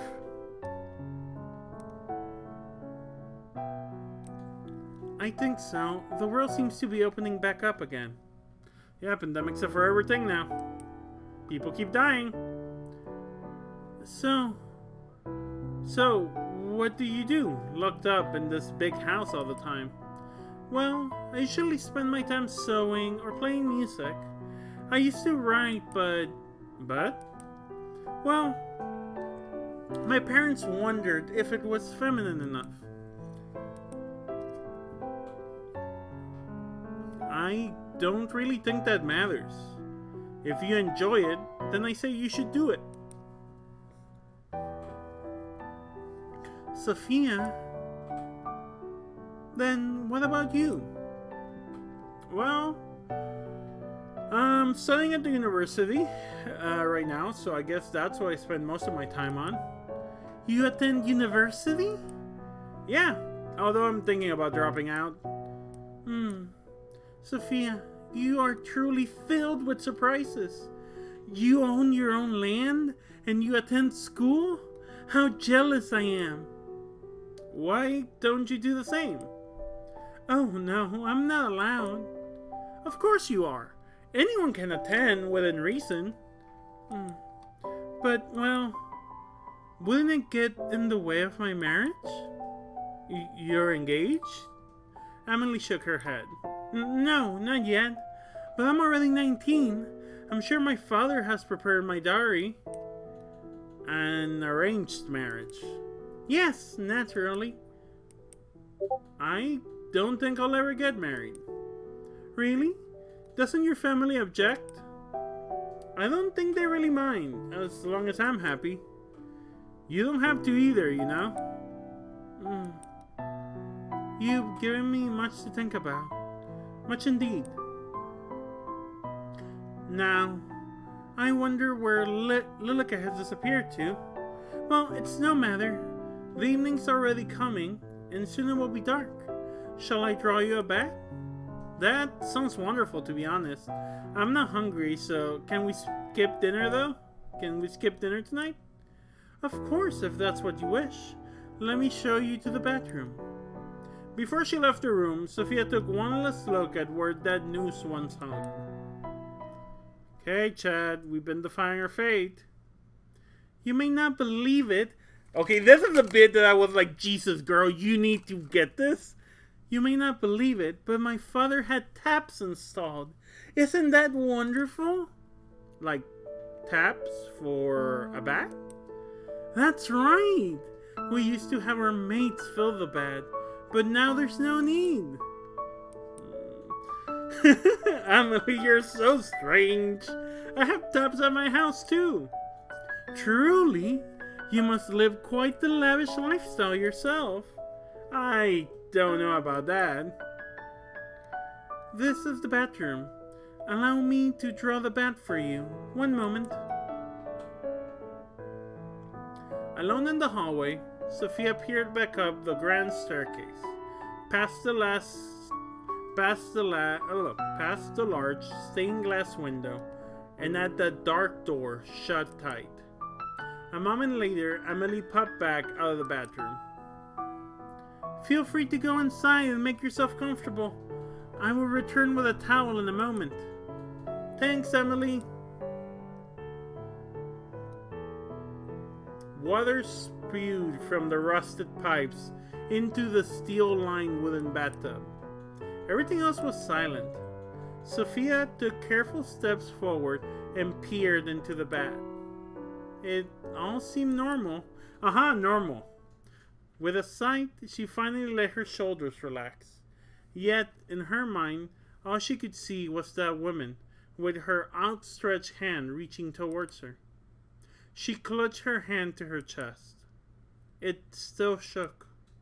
Sophia stumbled forward until her hands rested on either side of the washroom basin. Her fingers held on tight until her knuckles were bone white. It's okay, Sophia. You're just tired. Her eyes traveled up to the mirror. It was embellished with a golden frame. She stared at her reflection. She was still herself. It was all a figment of her imagination. That's when she saw it. In the mirror, standing behind her, a young woman with long blonde hair that nearly reached down to the floor and deep blood-red eyes. That's Lilica, for the record. She didn't speak, she didn't try to speak, or make any movement. This is Lilica. God, I love that we know for a fact that she stripped after this and took a bath. If I saw a ghost, I would simply not get naked. Well, I mean, it's up to you. It depends on the ghost. If I saw a ghost, I would get naked. She didn't try to speak or even make any movement. She just stared at her with her big, dark eyes. Who? Sophia wanted to spin around to confront the girl, but her whole body was frozen stiff. The young woman finally started to move. One step at a time, maintaining eye contact through the mirror, she crept closer, closer and closer, until Sophia swore she could feel her breath on the back of her neck. Her mouth seemed to be moving, but no words escaped her lips. Who are you? Oh, sorry, Sophia's voice says, who are you? She spun around, but no one was there. The water overflowed from the tub, spilling over the floor. Sophia rushed towards to turn the tap and noticed it.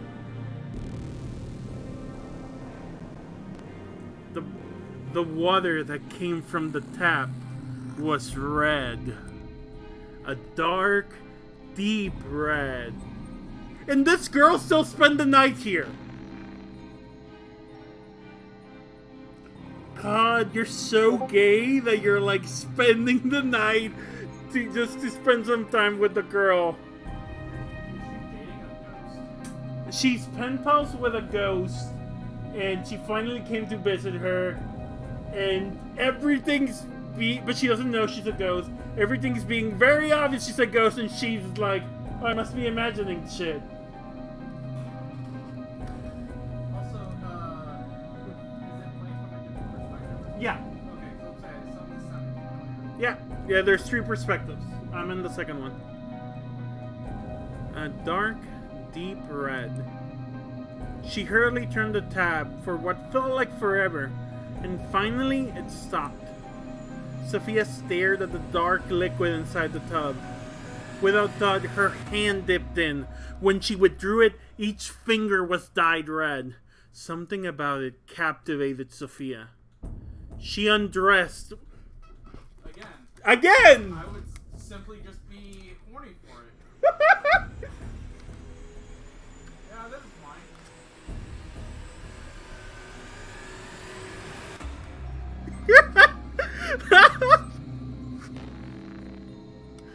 Is she into like blood play? And she was like, holy shit. She was like, oh, this girl I like has the same kinks as me and prepare this. God. She undressed one layer at a time, peeling away the still damp clothing. Take a battery? God. And stepping forward into the bathtub. She sank down until everything under her shoulders was submerged in the liquid. It felt heavier than water, much heavier. As she stared directly ahead, those blood-red eyes reflected in her mind. Why not just end it here? You're scared, aren't you? Just sink down. Accept your fate. Accept it? She could no longer hear the sound of the door opening as her face sunk down into the liquid, her eyes shut. Sophia, I knocked, but I didn't hear a reply.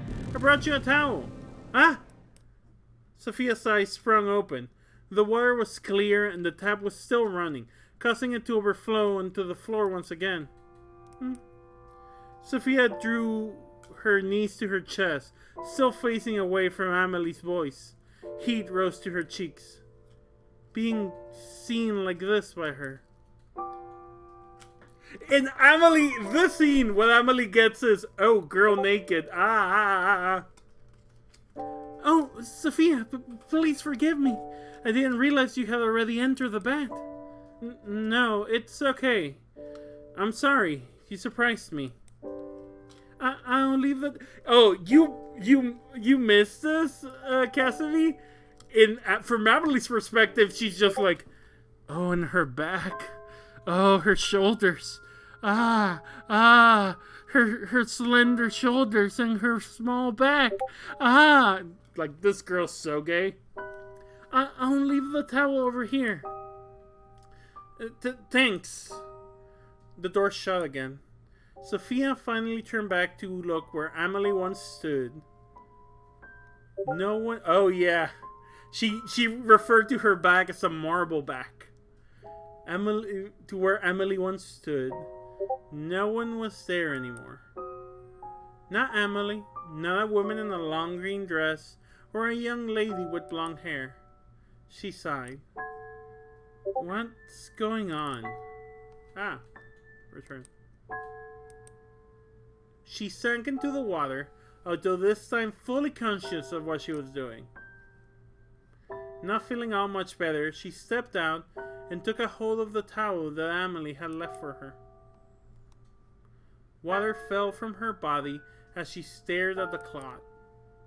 The towel was pink. We chose for pink. We chose pink, so I do like that stays. The towel was pink, similar to her favorite hoodie. The towel was old and full of holes and what seemed to be burn marks. Jesus Christ, all the fucking red flags in the world. Reluctantly, she wrapped it around her body. From outside the door, Amelie's voice called out to her. Let me come help, Sophia. Oh, let me come help. Sophia, when you're done in here, you can come to your room. Okay, thanks, Amelie. Who is she helping? Lilica? She shivered. Girl, you live like this? It's a pink flag. No, it's not pink. That's red, baby. The room had become awfully cold, and the towel did little to bring her warmth. She gonna die from hypothermia? She picked up her discarded clothes and redressed. Her clothes felt foreign and wrong to her. Sophia took a deep breath and swallowed hard. I'm okay. The hall was already darkened, with no light spilling from the windows. A few sconces attached to the walls were lit with live flames, but it offered little in the way of calming her. Step, step, step. The floor creaked under her weight.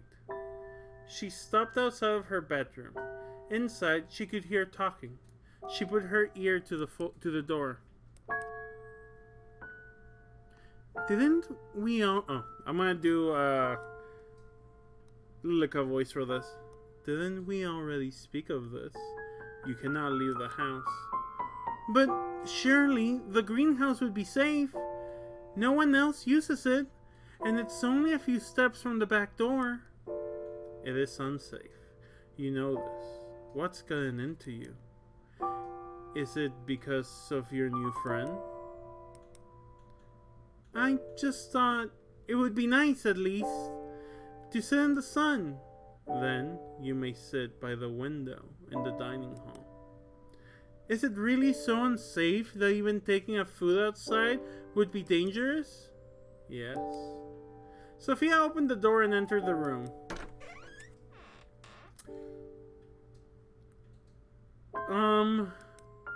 Amelie stood by herself, making the bed. Sophia!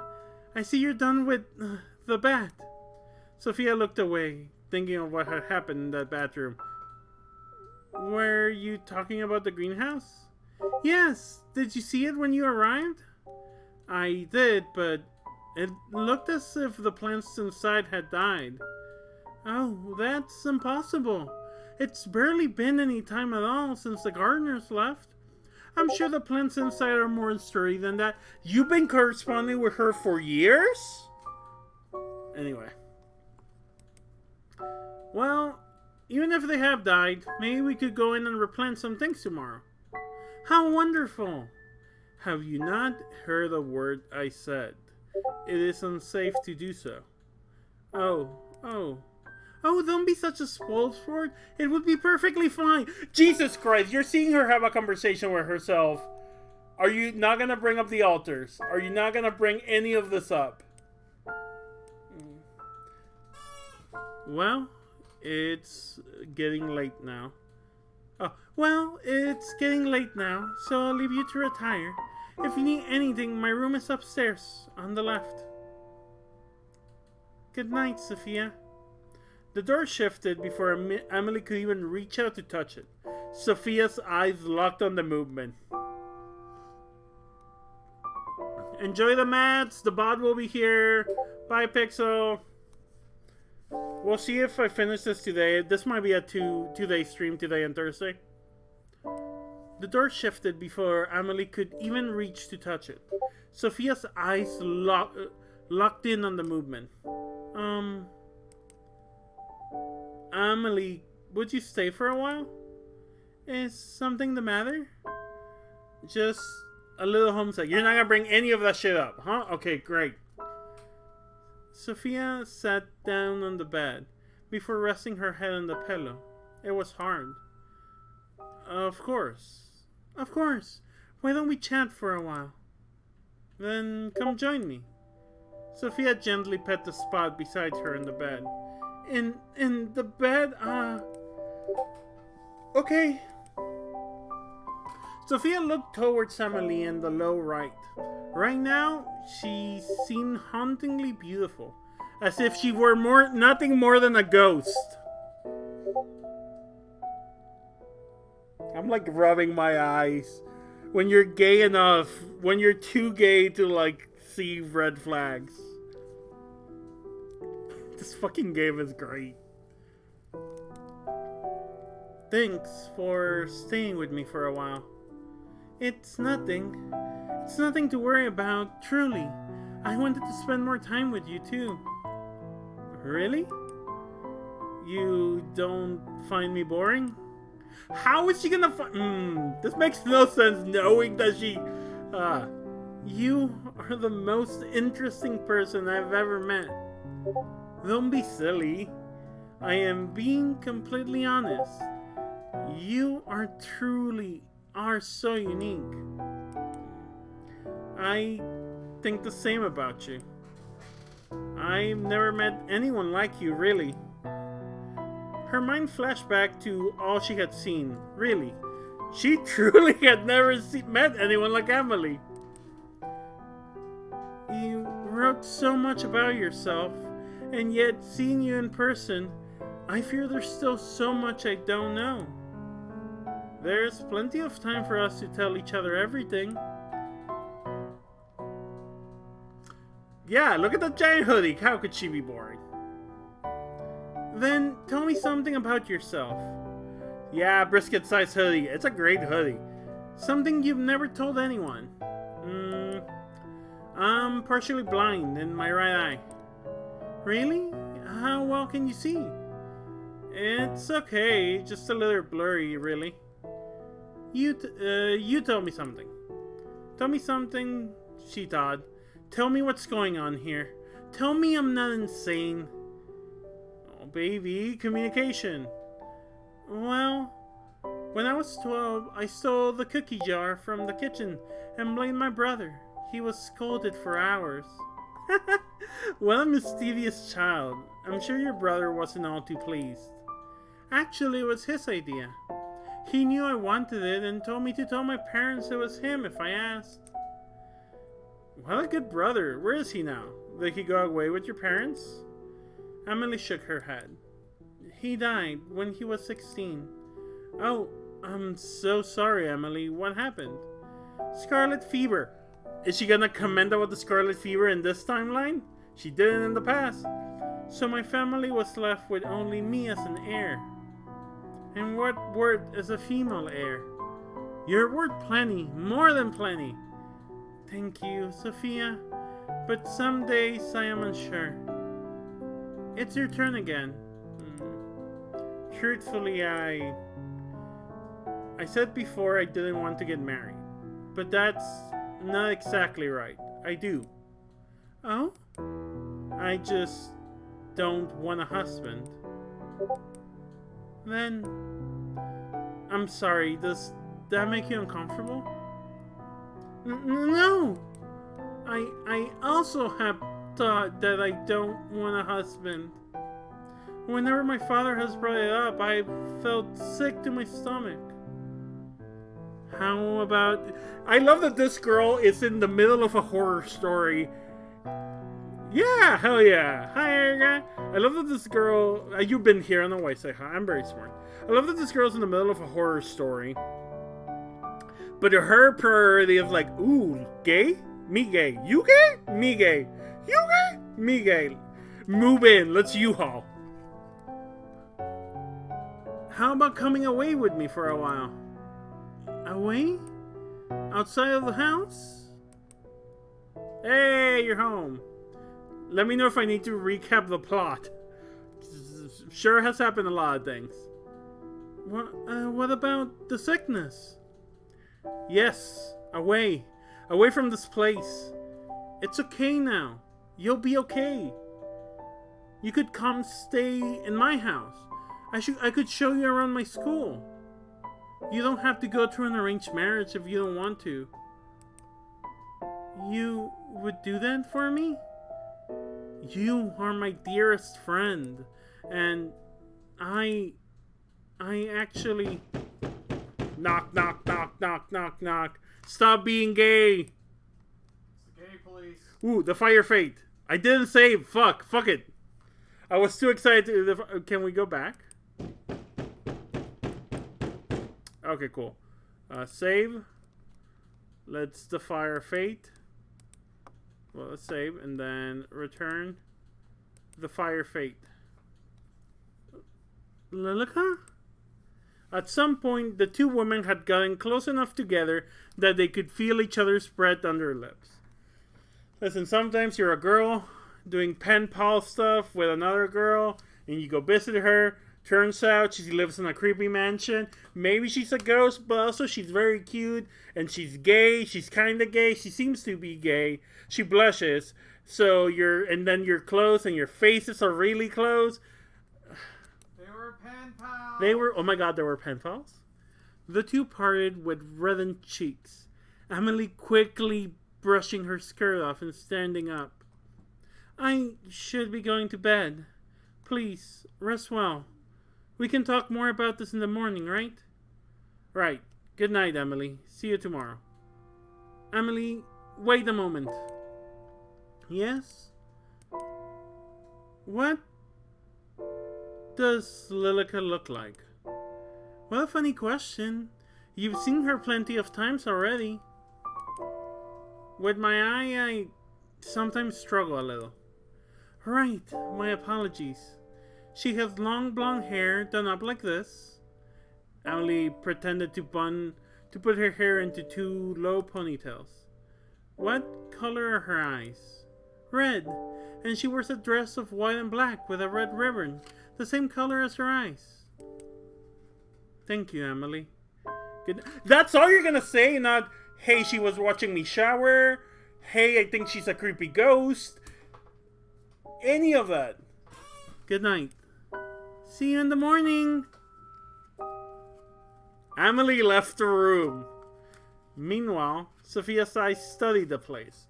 So, save again. We're gonna deny her fate. Deny her fate. Are you here, Lilica?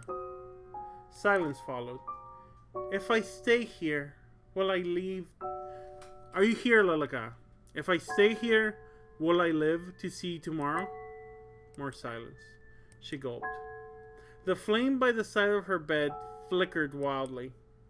Sophia laid back, shutting her eyes, but she felt as if someone was watching her, waiting and biding their time. Cold tendrils wrapped around her throat like a snake, cool like ice and getting tighter and tighter. She couldn't breathe. She couldn't even move. She opened her eyes, but no one was there. Sophia wasted no more time. She jumped to her feet and quickly shoved them back into her shoes and headed for the door. It opened without any resistance. Outside the room, the hallway was dark, lit only by a handful of candles and sconces. Sophia swallowed and stepped out. Go upstairs. Go upstairs. The house was silent. Sophia took careful steps, but the floorboards still squeaked loudly beneath her. During the day, she hadn't even noticed, but now, wrapped in darkness, it seemed as though small sounds would wake whatever was sleeping inside this house. Amelie? Lilica? She whispered, but heard no response. Upon being met with only more silence, her footsteps sped up. Far in the distance, she heard something shift. A slight sound, one that wouldn't normally be noticed. But for Sophia, it was enough to make her heart race. She sped to the end of the hall and stood at the bottom of grand staircase. Above her shone hone in on two doors in particular. The master bedroom and the door to Amelie's room. Amelie. The choice was obvious. Sophia raced up the stairs and stood in front of the door to her pen pal's room. But as she went to knock, the door fell open. Amelie? Are you in here? She received no reply. Sophia's head spun around. For somewhere deep in the dark, a gentle tune was being played skillfully. Her arms dropped to her side. The sound consumed her. Sophia drifted back out of Amelie's bedroom, chasing that dreamy song. Step, step, step through the darkness. All that mattered was the sound. She came to the end of the hallway. A single door stood in her way. A bookcase was pushed to the side. Without a second thought, she pulled it open. In the center of the room, surrounded by candles, Amelie sat. Oh shit. Her skirt fanned out around her. Spread out over the floor were piles of letters. Upon closer inspection, each was filled with words that had been crossed out and signed yours, Marianne. Oh shit! Amelie? Amelie, are you awake? Her eyes were shut tight, yet her hands moved enough to play the sorrowful tune. Please listen to me, Amelie. Lilica she isn't. I'm not what? You're going to leave her, aren't you? Oh, sorry, that's not Lilica voice. Lilica voice is, I'm not what? You're going to leave her, aren't you? Sophia heard the door shut behind her. She backed up quickly and tried the handle, but it was stuck. Amelie's eyes finally opened. In place of her usual golden eyes was a glare of deep red. Amelie? Snap out of it! Please snap out of it! You want to take her away. Amelie, please! One by one, the candles blew out, and the two were plunged into darkness. Amelie's body slumped forward and crashed to the ground.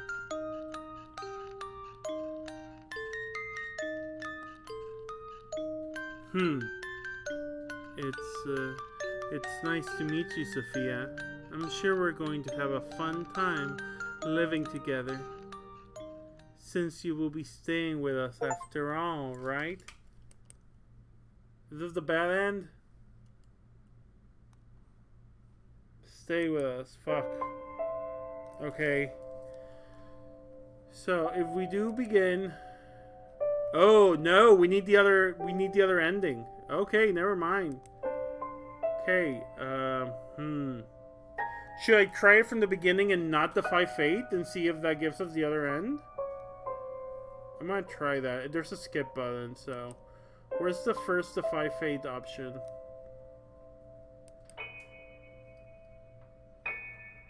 This was the first defy fate. Actually, How many endings did you get? one. I got one for the first character. The second character has two, and I have gotten one. So 2 endings, one for each character so far. Okay, cool. I'm gonna try here. This choice, this should be the... Yeah, I'm gonna try here and then skip from there. I'm gonna look at the tabletop. Sophia ran her finger over the tabletop. The wood was carved with an intricate pattern that rounded around the edge of the surface. Her hand reached across to pick up a book that laid face down. Behind Sophia, the window began to shake in the wind as her fingertips grazed the surface. Also, for a second, can we talk for a second? There were letters there that were signed Marianne. Who the fuck is Marianne? Who the fuck is Marianne? That name has not come up. It's so windy. She spun around just in time to see the front door fly open and the howling wind. Okay, I'm gonna move to skip. Okay. Nonsense! You're my guest. It would be remiss of me to allow you to lift a finger. I'm not gonna defy fate this time. If... Dun, dun, dun, dun, dun. If you insist, but I'm happy to help anytime. Thank you. I will be back soon. Please rest. Amelie? Yes? It's nothing. Take your time. Yeah, Amelie great. Sir X? Okay, but who is Amelie? Who's Marianne? Are they all alters? Are they all inside the same body? And Lilica? The room was... Okay, let's skip. Okay, that all still happens. Sophia? Oh, Amelie. I'm sorry you scared me. Is everything alright? Sophia stared at the spot the woman was only a moment ago, but she and the news had disappeared. Yes, I think I'm just a little tired. Good, I'm sorry for the delay, but I prepared the tea and the pastries. So, this is what a high tea looks like. High tea will come later. This is just a simple afternoon tea. Okay, skip. Wow, wow, wow, wow, wow, wow, wow. Okay. We're skipping all of this, huh? Okay. Okay, this is the last Defy Your Fate. Lilica? At some point, the two women had gotten close enough together that they could feel each other's breath on their lips. The two parted with reddened cheeks, Amelie quickly brushing her skirt off and standing up. I should be going to bed. Please rest well. We can talk more about this in the morning, right? Right. Good night, Amelie. I'll see you tomorrow. Okay, skip. Accept your fate. For some reason, Sophia couldn't just sit still. She tried to lay down to rest, but turned this way and that way uneasy. I'll get some water. There we go. Different info. The hallway was dark, with most of the sconces having been blown out already. Sophia stepped carefully through the space, conscious of the sound her footsteps created. The kitchen was by the stairwell. Hand-painted portraits were lined up in rows on either side of the hall. She stared up the grand staircase. Each step was inviting, enticing her to make the ascent. Her large eyes stared once again at the imposing stained glass window, and then to the doors that awaited upstairs. Her hand rested against the kitchen door, her fingers dancing over the handle. It stayed there as her mind debated with itself. Waiting. Come here. Come visit us. Her hand dropped to her side as she ascended, past the glass window and to the next door. Two doors awaited her. Chill ran through the air as the scene played out before her. Two women dragged the man's body up the staircase, leaving a trail of blood on the otherwise pristine carpet. They pushed one of the doors. The man's head hit the final step, but he made no move to stop them, nor cried out in pain. He was already long dead. The figures disappeared into the room. When Sophia blinked, the door was shut again. She trembled. The master bedroom. From behind that closed door, a voice called out to her, but the words were much too faint to make out. Her hand rested against the handle. Sophia couldn't stop it from shaking. With a careful motion, is she gonna end up here again? She pushed the door open. A musty smell from the further inside of the dark room. Sophia peered into the darkness. Sophia peering into the darkness, quickly took hold of one of the lit candles near the room and stepped inside. A portrait sat above a large canopied bed. The curtains were pulled back, hiding whatever was inside.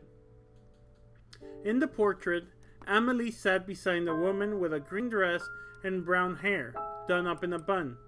Standing behind them was a man with an imposing brow and a large beard. A family of mice ran from under the bed and out of the room. Sophia jumped to the side, narrowly avoiding them.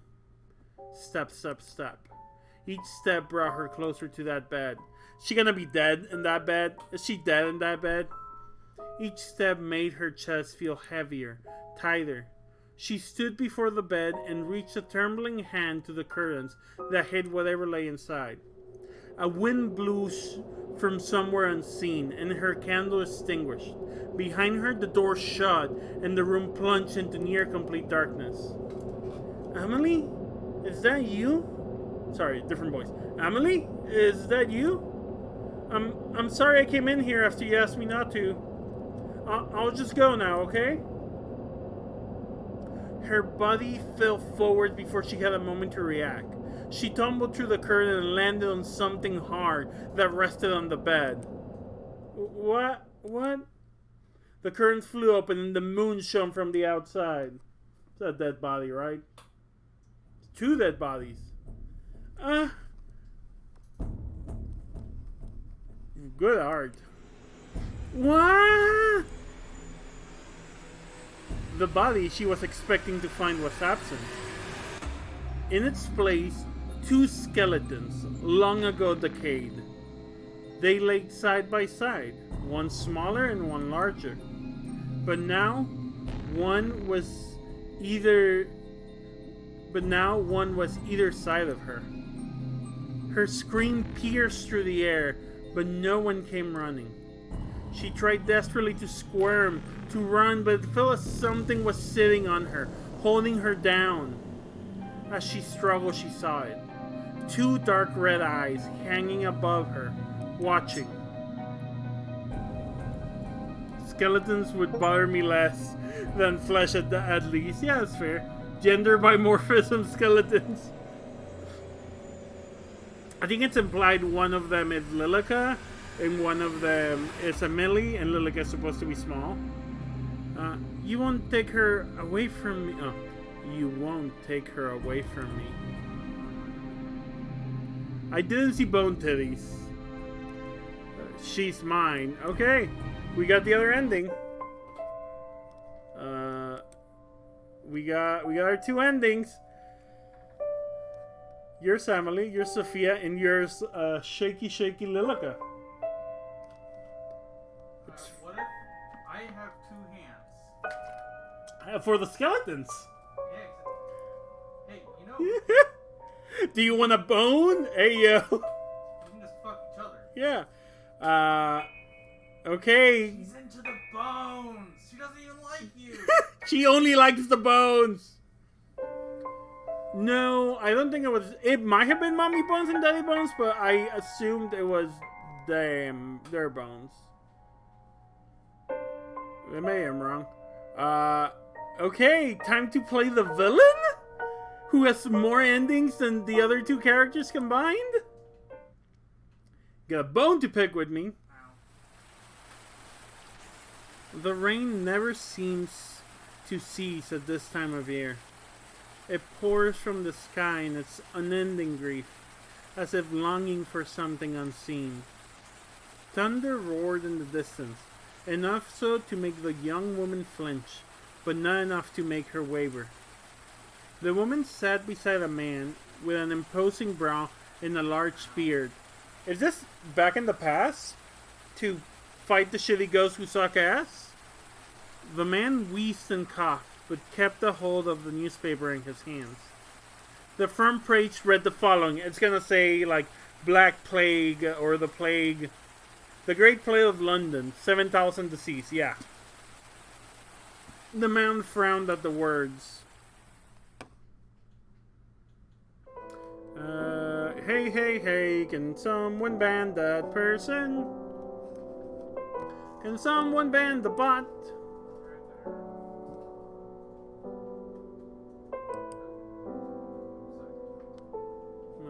No, I don't want to reply.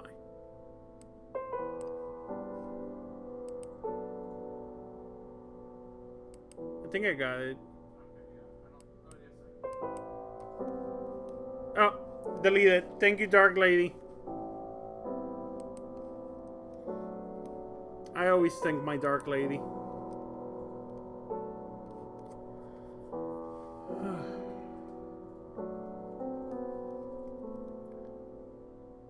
How utterly preposterous. What on earth are the physicians doing? The lady next to him coughed into her handkerchief.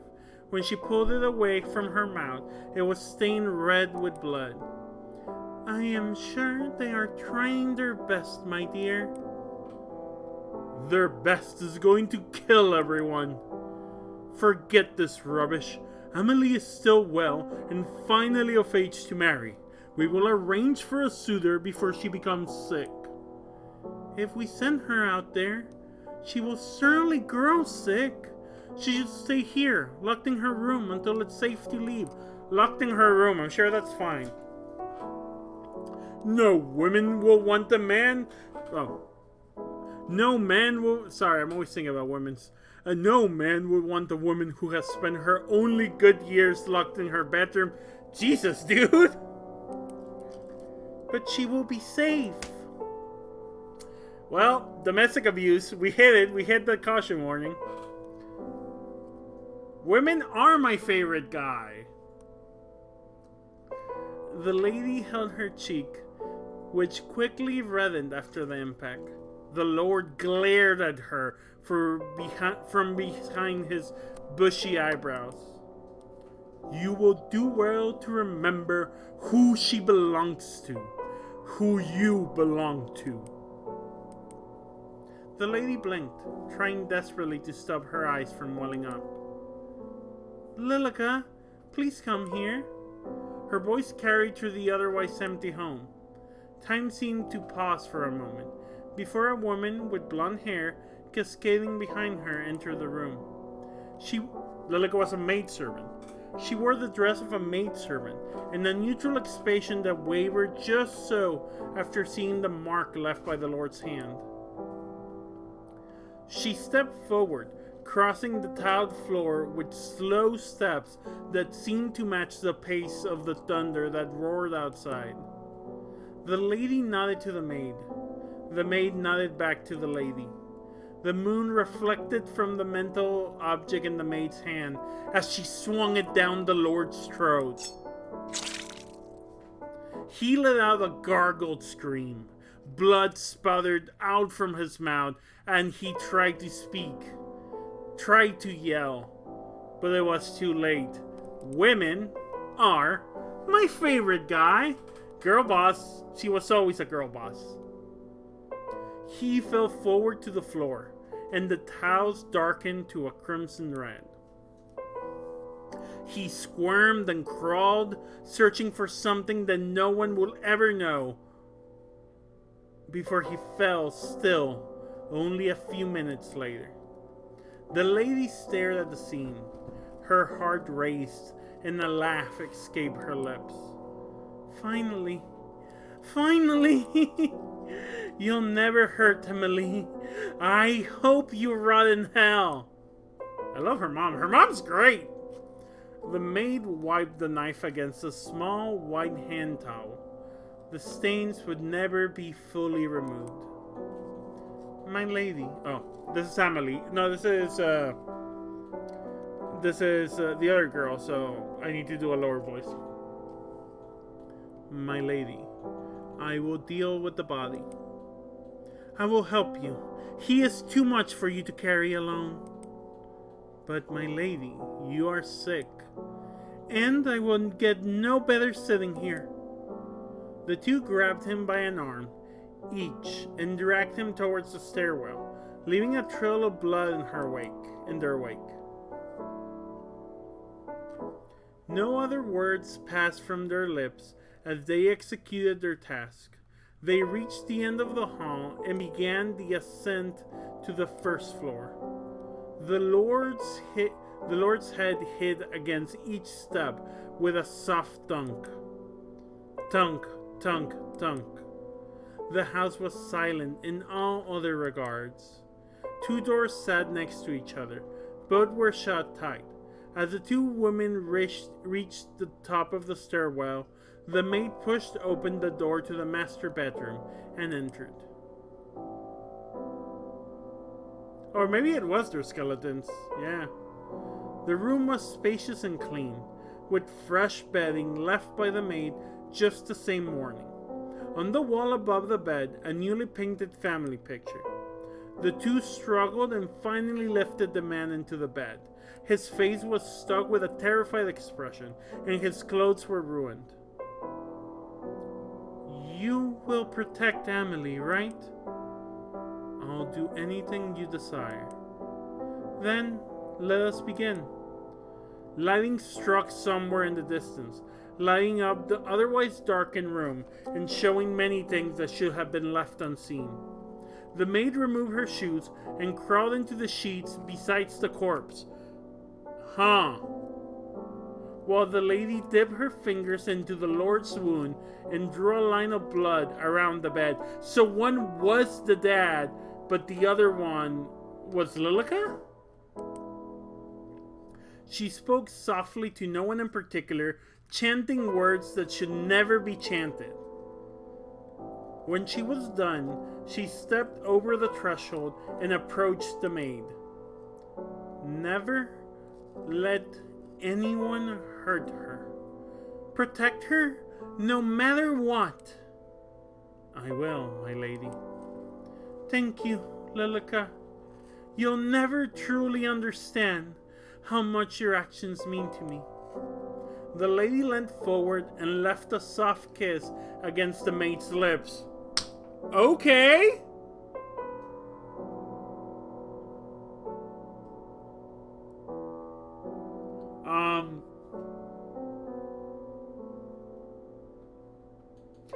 Either Lilica's way older than I thought, or in this moment in the past, Amelie is way younger, and then she eventually dies at 19? Question mark. MILF. The lady. It was brief and gentle, and something the two had wished to share for longer than neither would admit. As the lady pulled away, the maid drew her knife, still smudged. Yeah! Bear noises. Still smudged with blood, and brought it to her veins. Okay, so here's where she died, because we know that the lady committed suicide. So Lilica dies here, right? Goodbye, Lilica. Goodbye, my lady. So that was Lilica's corpse. The maid bled out slowly, painfully slowly. The lady gasped for air and clawed at her neck. Because she committed suicide, she hung herself. Everything in the manor became still. Everything apart from a young lady named Amelie, who sat in her bed upright, feeling a deep dread in the pit of her stomach, and another young lady named Lilica, who stood over two corpses. Oh no, that was the husband and the wife. Huh. Wait, what? Did I...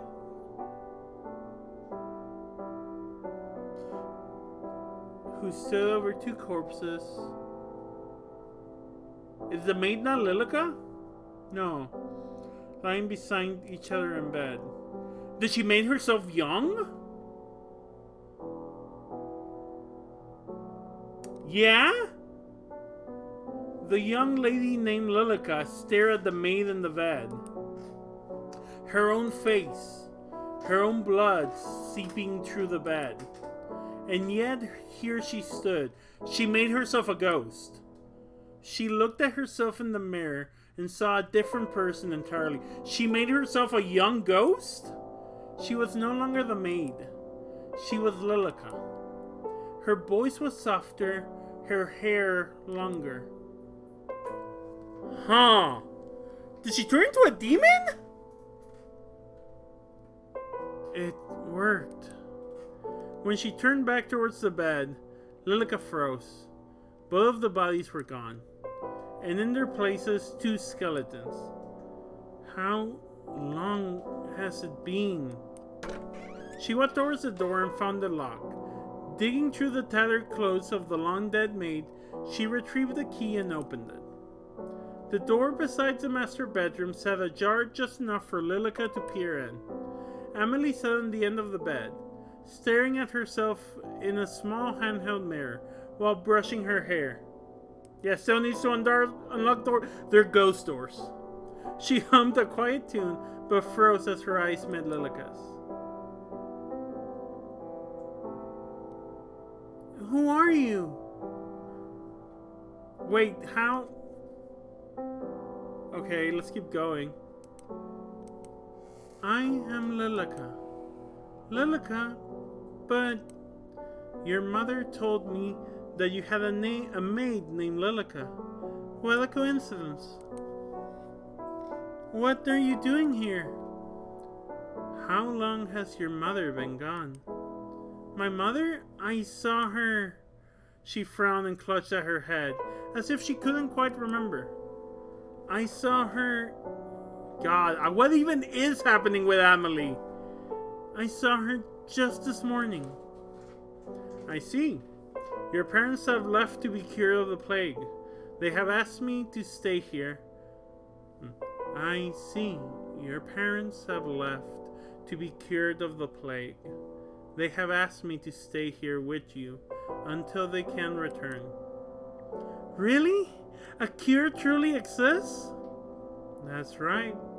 So until then, how about we be friends? Amelie's face lit up, and their eternal friendship began. They don't have the plague anymore! How many years had passed since that day? Hundreds.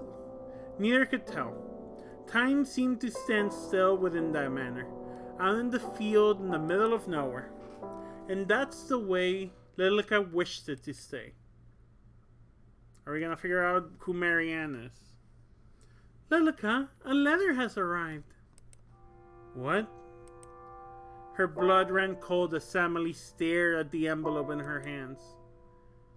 When was the last time we had a letter? How exciting!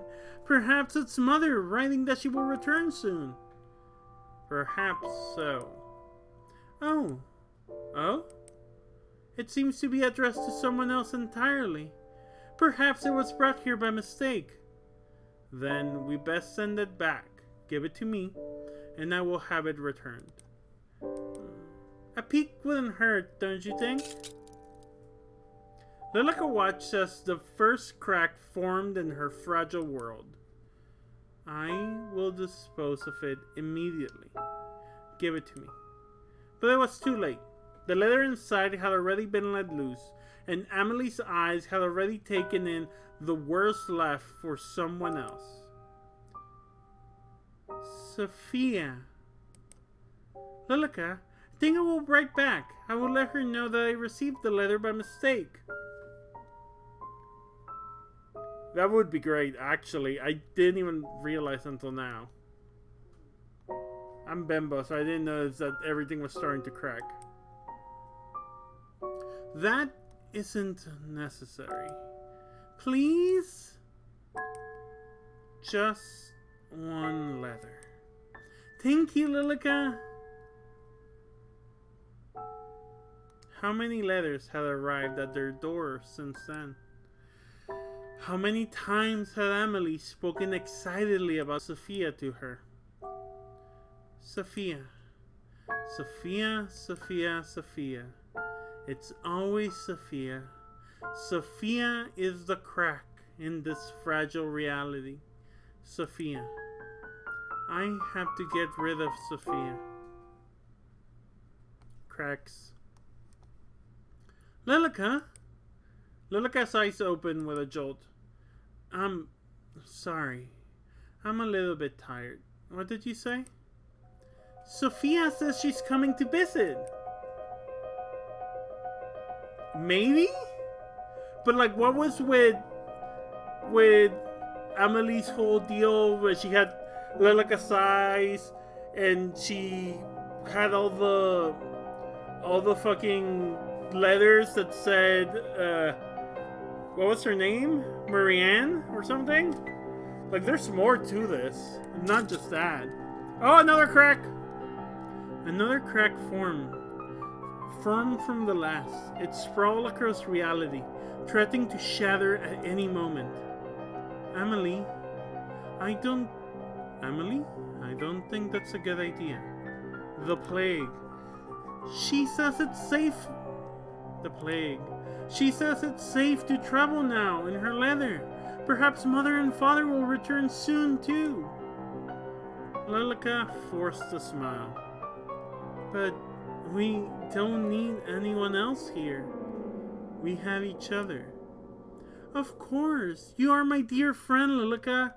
But Sophia and I have been writing to each other for... She shook her head, as if chasing off the beginnings of a headache.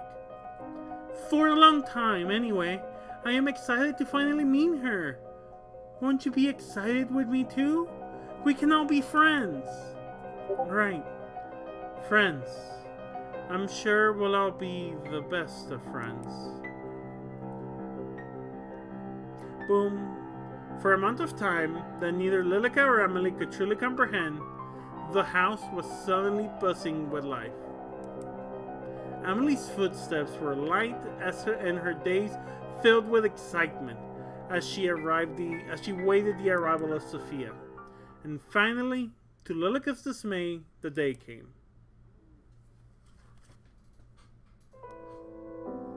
So no choices so far. The pendulum clock on the wall swung back and forth, ticking down the time. Lilica stared at it, wishing that it would slow down even further. 10 minutes, then 20, then an hour passed, as the two stood by the door, waiting for a knock. This is how Amelie's story starts. She seems to be late. Perhaps she's not coming after all, Amelie. There's no need to make such a sullen... Oh, that's not her voice. Perhaps she's not coming after all, Amelie. There's no need to make such a sullen face. Mayhaps this is for the best. She wrote that she would be here, so I shall wait. With her face hidden from Amelie, Lilica scowled. Do you truly believe it's safe to have visitors during the outbreak? Lilica, I believe we have been isolated long enough, and Sophia has written that it is safe. I trust her word. She would not endanger us. And if your pen pal turns out to be a robber in disguise, what then? Amelie smiled to Lilica's dismay. She has a way with words that only a woman could have. A lady robber, then. Nonsense! By the way, Lilica, have you seen my letters? I can't say that I have. We've seen some letters. A knock sounded at the door, instantly halting their conversation. Amelie rose from her place and took a steady step forward before Lilica raised a hand to her. Allow me to see if she truly be allowed entry. The door groaned as it slowly swung open and revealed the young woman who knocked at the door. She was drenched from head to toe. Lilica stared at her. Light hair and eyes. She looked almost like a kitten. Instantly, Lilica's dislike for the woman grew. Girl, you can be poly together. Yeah, they invented that, you know? Yeah. Lilica stepped to the side just in time for Sophia to... Oh, does she not know she's not physical? Maybe. To bounce through the door and wrap her arms around Amelie. Her blood boiled. She watched as the clothes she had carefully handmade became drenched by someone unworthy, someone that didn't deserve to even look at Amelie. Amelie! Sophia! Amelie's arms wrapped around Sophia in return, and Lilica turned away. You're completely drenched. Did you forget your umbrella, perchance? Or perhaps her umbrella got carried away by the wind. With a cool anger written over her features, Lilica shut the door. Huh? I didn't even think to bring an umbrella. The forecast said sunny all day. My fault for believing it, I guess. I can't believe you're truly here. Me neither. About time, right? You are just as pretty as I knew you'd be. And you too. But what are you wearing? Seeing your house, I feel like I should have dressed up a little more. No. Perhaps it is I that is overdressed. Lilica stood to the side, her arms crossed lightly over her chest. Her long hair reached down nearly to the wooden floor. Yeah, making a long-distance partner for the first time.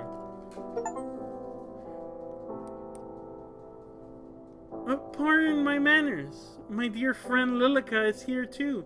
I believe I wrote about her in the past. I remember. I kept all your letters safe, don't worry. As you should. Amelie side-eyed Lilica upon hearing her tone, but Lilica simply looked away. Sorry, but is there any chance you have a towel? Of course, my apologies. I would usually have someone here to attend to us, but everyone's been sent home.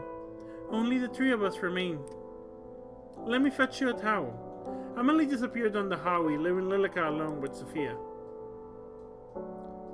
This really is a manor. When she told me about her house, I almost didn't believe her. Has no one told you it's rude? Oh, that's not her voice, Lilica. Has no one told you it's rude to poke around someone else's house? Sophia walked straight past Lilica without even a notion of responding. Oh, she doesn't know! Hello? You can't see me. Sophia ran her finger along the edge of the tabletop before reaching to pick up a book that rested there. Don't let her touch it. Don't let her touch anything. She'll break it all. She'll undo everything. She wants to hurt Amelie. She can't find out the truth.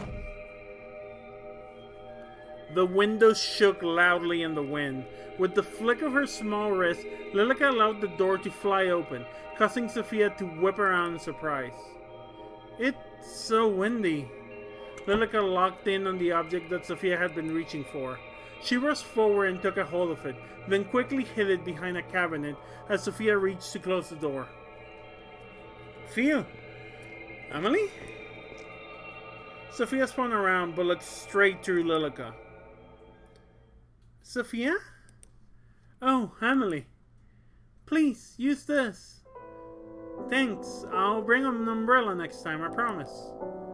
Lilica watched as Sophia dried herself with the towel. Our towel. It's not for her. Oh, that's not her voice.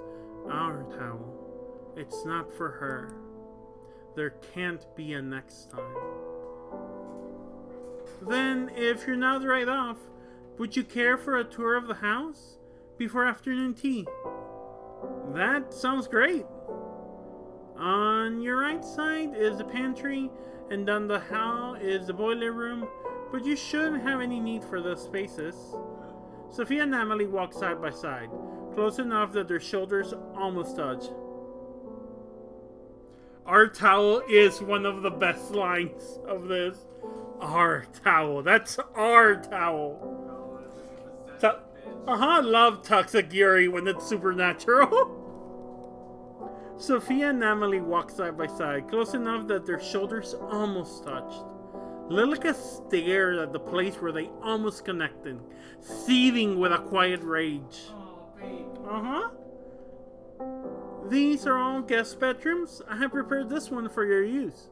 If you find anything not to be your standards, you can let myself or Lilica know. Amelie, I have a feeling your standards are much higher than mine. I've never even been in a house that looks like this. No? Is your home not similar? Well, it's a lot smaller. There's no shame in that. You own your own property, yes? Supernatural toxic fury, supernatural toxic fury, supernatural toxic fury. Skeletons are gay. And the ghosts. Suffix with red flags. They are ghosts. Yeah, I recently bought it. With your husband? What? No, of course not. I'm not married. Shut up. Your father allowed you to buy property on your own? Amelie, you speak just like how you write. I'm so surprised. Your voice disgusts me. And you speak quite casually. People usually say that about me. Being here around you makes me want to be more formal. What need is there formality between friends? That's true too. Your words are poisoning Amelie. Ahem. This is the morning room, and next door is the dining room. We'll be having afternoon tea, and the sitting room here. So many rooms. Upstairs is my bedroom and the master bedroom. I must ask that you don't enter the master bedroom, as it belongs to my parents, who are currently away. Of course, I won't go poking around anyway. Lies. You're lying. All this walking has made me parched. Shall we take afternoon tea now? Sure, that sounds good. Why don't you have a seat while Lilica and I prepare our food? Oh, I can come help. Nonsense, you're my guest. It will be remiss of me to allow you to lift a finger. If you insist, but I'm happy to help, at any time. Thank you. I will be back soon. Please rest. Amelie? Yes? Oh shit! Is this because the last one we did is the is nothing route?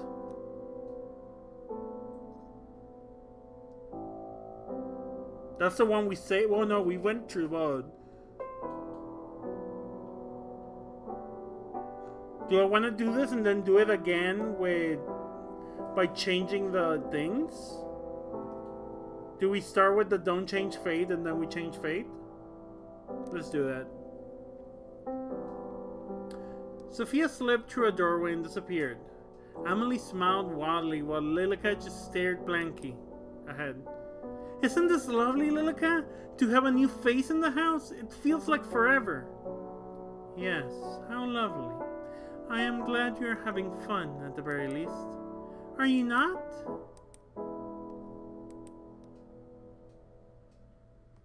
Oh, shoot. Well, save. Oh, God.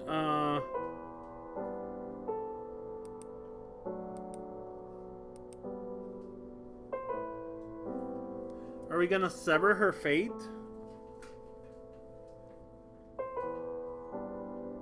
Do we start with severing fate and then we try it with not severing fate?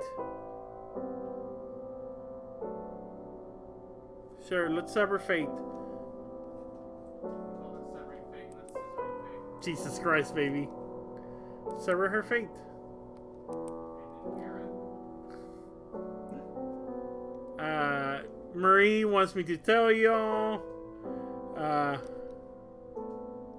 Empty always on the save says, perhaps unintentionally ominous. No, Marie wants to tell you all who called it severing fate and not scissoring fate. She's very proud of that. I see. Are you jealous? Worry not, my dear friend. Of course our friendship means just as much to me. I value you greatly. Just as much? Indeed. Come along, Lilica, let us prepare tea. Amelie? Okay, so severing changes the story. I have something to say to you. You are my very best friend. Did you know that? I feel the same way towards you, Lilica. And as such, I feel the need to be truthful with you. You appreciate the truth, don't you? Of course. I trust your judgment very much. It's something the matter? Oh! All our options are lie. I mean, I'm still gonna save. Empty always. The return. I guess middle lie. Your mother contacted me. She believes they will be able to return shortly. Huh? Oh, Lilica, this is wonderful news. Indeed. She was very excited for me to pass her message to you, but I'm just gonna keep lying. Well, she wasn't pleased to hear that you had someone visiting without her permission. Oh, I thought she would be delighted that I invited a friend. Your entire existence is a lie.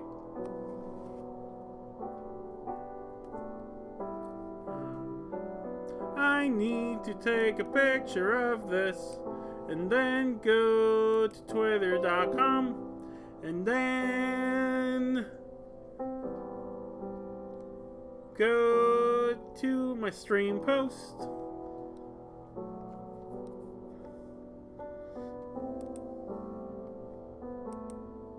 And then quote tweet that and then say just a normal, happy, queer visual novel.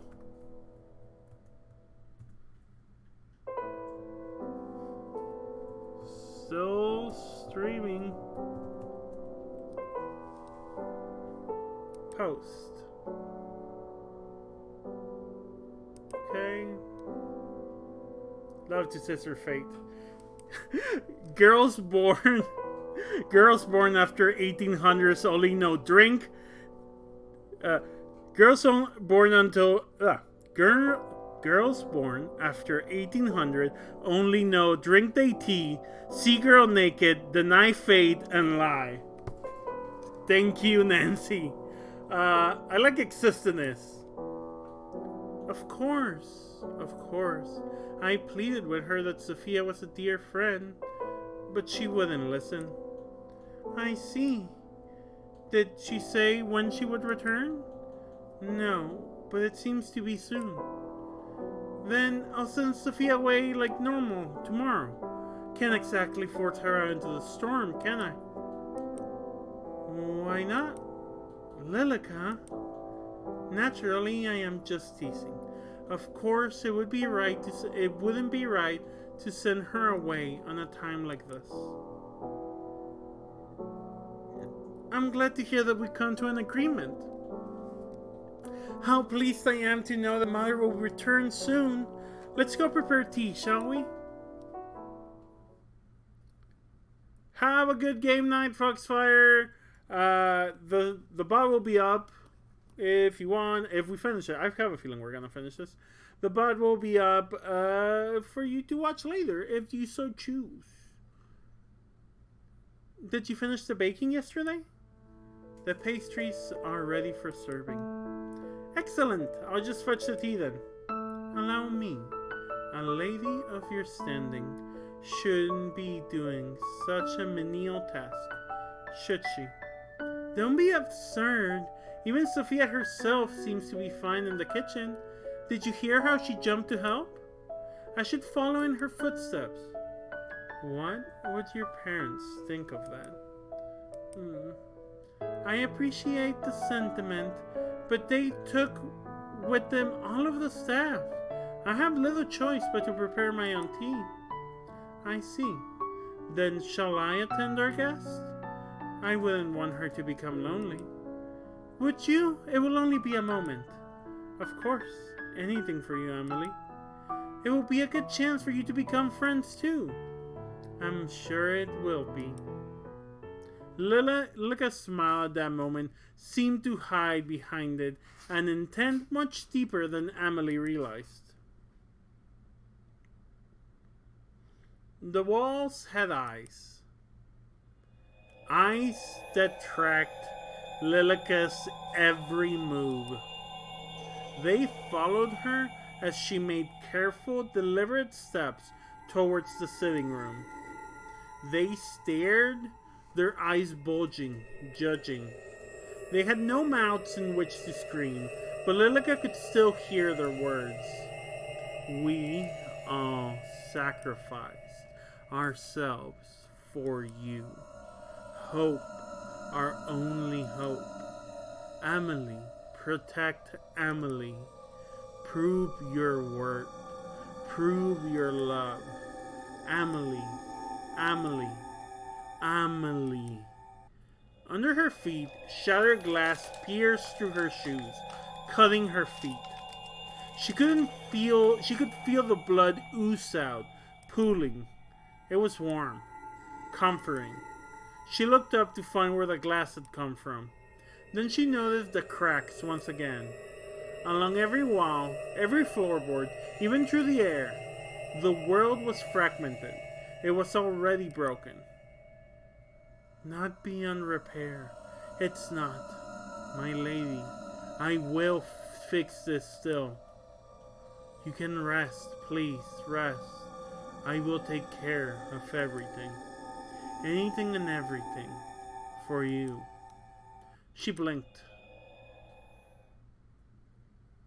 When your girlfriend becomes an eldritch abomination, the world reverted to the way it should. The glass that lined the floor, gone. The eyes that followed from the walls, gone. And the cracks that had begun to wrap themselves around Lilica's ankles had disappeared too. She stood in front of the sitting room's door, which sat slightly ajar. Inside, Lilica could see Sophia staring out the large window. Her back stayed turned as Lilica entered the room. Of course, it wouldn't have been impossible for Sophia to turn and look at her, but Lilica still found herself taking careful, quiet steps. The window shook past the dark, thick curtains. You would attempt to defy your fate? Why don't we see how long this little game lasts? Why don't we test whose love is stronger? I swear, my love is unwavering. My infatuation, my yearning, my desire. You could never even wish to match it. Lilica pulled out a chair roughly, dragging the legs across the floor. Huh? Yet, you dare challenge me? You dare to test my love? You dare to challenge me at?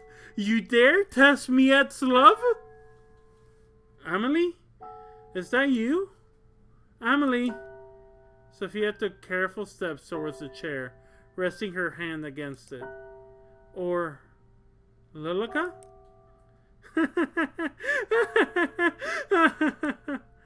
You are nothing.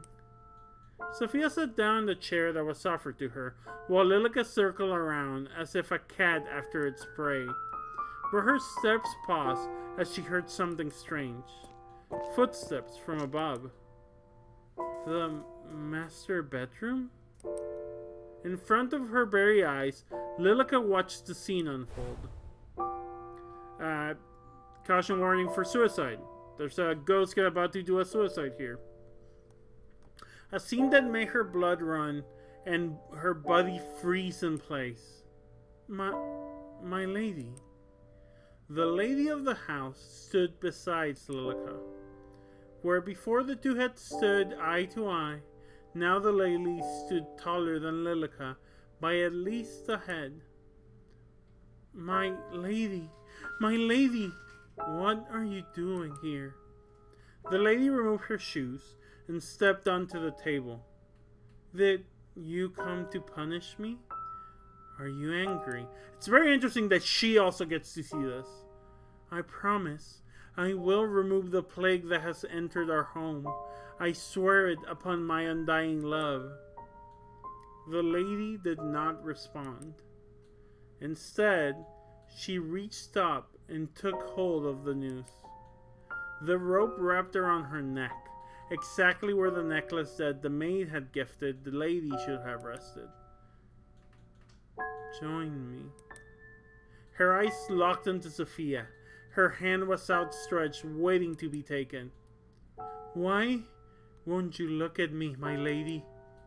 Are you truly so angry? Angry enough to despise me? But for a moment, as Sophia's outstretched hand came closer and closer, the lady's eyes turned slowly towards Lilica. They carried with it a message that only Lilica could decipher. Lilica's body shook. It trembled and trembled until she could bear it no more, and she ran from the room as fast as her legs would carry her. In the hallway, if the hallway still had eyes, they weren't fast enough to follow Lilica. The floorboards, as if made of quicksand, threatened to suck her up and bury her deep within the house. Her feet felt heavy and laden. Every step was as painful as that brief glance. She raced through the hall and up a flight of stairs, past the stained glass window, which left a myriad of colors over the carpet steps, and past the doors that led to the master bedroom and Amelie's room. Closer, closer, until she arrived at a bookcase. She pushed it to the side and entered the hidden room. We did see the bookcase knocked over in one of the timelines. The room behind the bookcase was small, and not a single window faced outwards, thus the room was near pitch black. Each wall was plastered with handwritten letters. Oh, this is the room she ended up in. In the second one. No, in the first one. This is the book she ended up in the first one. Handwritten letters, clearly for Lilica alone. Her eyes frantic. Is Marianne the mom? Oh, Marianne's the mom. Her eyes frantic finally started to calm as she took in the words, her words. Words left to her, for her, and only her. Lilica's eyes settled on a particular level. Save.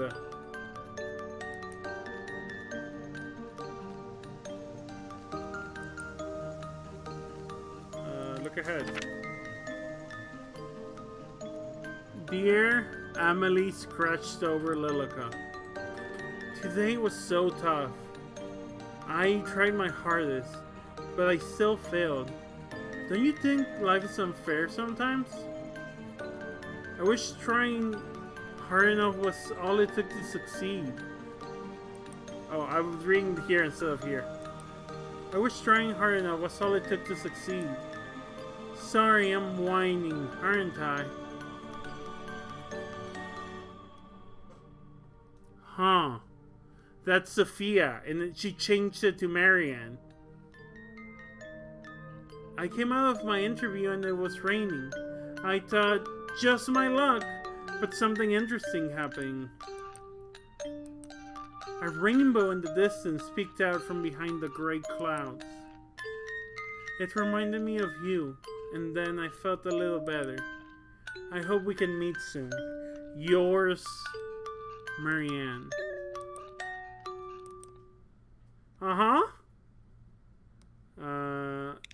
Look left. Dear Lilica, how wonderful to hear that you're doing well. I've been busy this week, but most of it's boring, so I won't bog you down with the details. But do you know what happened just yesterday? Of course you don't. You weren't there. I was walking home when I found an abandoned kitten Lilica's gonna learn empathy from Yuri. I don't think so. I think this is just gonna hurt her more. I was walking home when I found an abandoned kitten. Someone left it in a box on the side of the road. How could anyone do that? Anyway, I took her home. I named her Lily. After you. It's a little embarrassing writing it out like that. I hope you don't mind. Yours, Marion. Look right. Dear Lilica, I've spent the past week studying. Don't get me wrong, I enjoy it, but everyone needs a break, you know? On my desk, I have a little cactus in a pot. To be honest, a cactus wasn't my first choice. But I've killed every other plant I've ever owned. Anyway, it bloomed! There's one beautiful flower coming out of it. I couldn't be happier. So that makes us studying easier. I think your environment makes a big difference. How about you? Do you have any plans? Any plants? I'm looking forward to hearing about it next time. Yours, Marion. She ripped the letter from the wall and clutched it to her chest, collapsing to her knees. She couldn't hate me. She couldn't. She adores me, like I adore her. She entrusted her everything to me. Everything. Her everything. Amelie. The letter dropped from her fingers that were neither cold nor warm. You want me to get rid of that disease, don't you? You won't accept me until I protect Amelie. Is that right, my lady? I'll do anything. Anything you ask. So if that's all I have to do, then I will do it. I will keep Amelie safe forever. Lilica stood from the ground and dusted off her skirt. Her face that had previously contorted in distress had finally calmed, and a smile gently crept into her face. I love you, my lady, and for you, I will love Amelie too. Yikes-a-rooney. I should light the sconces too. Where did I put those matches? Right here. Ah! You gave me a fright, Lilica. Where have you been? Preparing our guest room for your dear friend, of course. How kind! Sophia's just preparing for a bath at the present. I'm going to retrieve a towel for her from the linen closet. Amelie, I think it's better you send her home post-haste. What? Why would I do that? For all we know, she brings with her the plague. Sophia says it's now safe to travel. You say Mother's returning soon. It should be perfectly fine, don't you think? And what if she lies? She wouldn't do that. Sophia's a kind and good-natured person. She would not bring any danger to us. Did you know that Sophia studies at a local university? And she lives by herself with no husband? She says that if I wanted, I could also study. Study? Study? She wants to leave. Leave the house. No. She can't leave. She can't go anywhere. She belongs here. She was entrusted to me. The lady of the house should not study, Amelie. You must stay inside the house and await your parents. But I'm sure Mother would want the best for me. Perhaps while I await her, I could go inspect Sophia's school. Amelie, you must stay inside and await your parents' return. But don't you trust me? Have I ever tried to lead you astray? No, Lilica. I was just thinking that perhaps it truly is beginning to be safe. Look, I have brought today's newspaper. Do you see the title? The plague runs rampant. Put any notion of leaving or studying away now, yes? As soon as it is truly safe to do so, then we shall. And you will be reunited with your family. For now, it's just you and me. Thanks, Lilica. I'm glad you're here. As I am. Ah, the towel. Let me go retrieve it. Go ahead. Alone, Lilica stared at the bathroom door, which was shut tight. Behind it, she could hear the water running. She could picture Sophia's body slowly shedding its layers of clothes before she stepped into the hot water. That image was enough to force her hand. Gay, but in an evil way. The running water sloshed into the steel-lined wooden tub. A state-of-the-art system. No one else in the country owned anything like it. But how many years ago was that? How long had it been? Sophia leaned over the sink, her bone-white knuckles grasping either side of it. Her back was turned to Lilica. If she wanted, she could stab her in the back and be over with it. No. I need to keep Amelie's trust. She needs to leave, or go somewhere she'll never be found, or do it herself. Sophia lifted her face to the mirror, then froze. Her eyes bored into it as if she would be seeing something she shouldn't. Lilica stared back, unmoving. Leave. Leave already. Who? One step at a time, maintaining eye contact to the mirror, Lilica crept closer. Closer and closer, until the two were nearly touching. Why would you want to take Amelie away? Can't you see that she loves me? Me, not you. Your words are poisoning this household. If you don't leave, I'll kill you. I'll have no choice. I'll just kill you. Who are you? Who are you? Sophia whipped around, but her eyes didn't focus on any spot in particular. To her, Lilica was gone. Save. We're doing the sever her fate route. Sever her fate. The metal of the racer. Heads up, chat. Gonna be blood, stabbing probably, and suicide imagery. Lilica raised it up as she moved to stand over the bat. With ease, the metal cut into her arm. Drops of blood fell into the water, leaving tiny splashes where they connected.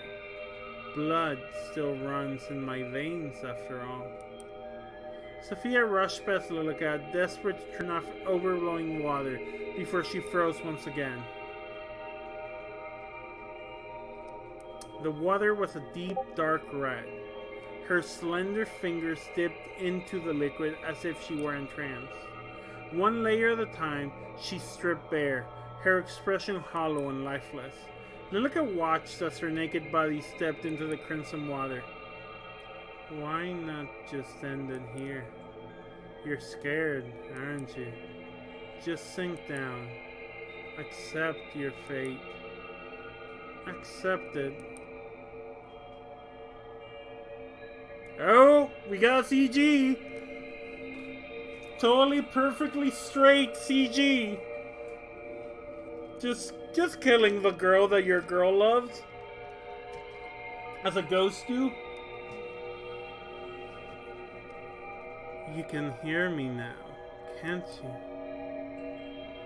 Why not just end it? You're scared. You're so terrified. You just came here to see your friend, and look what's happened to you.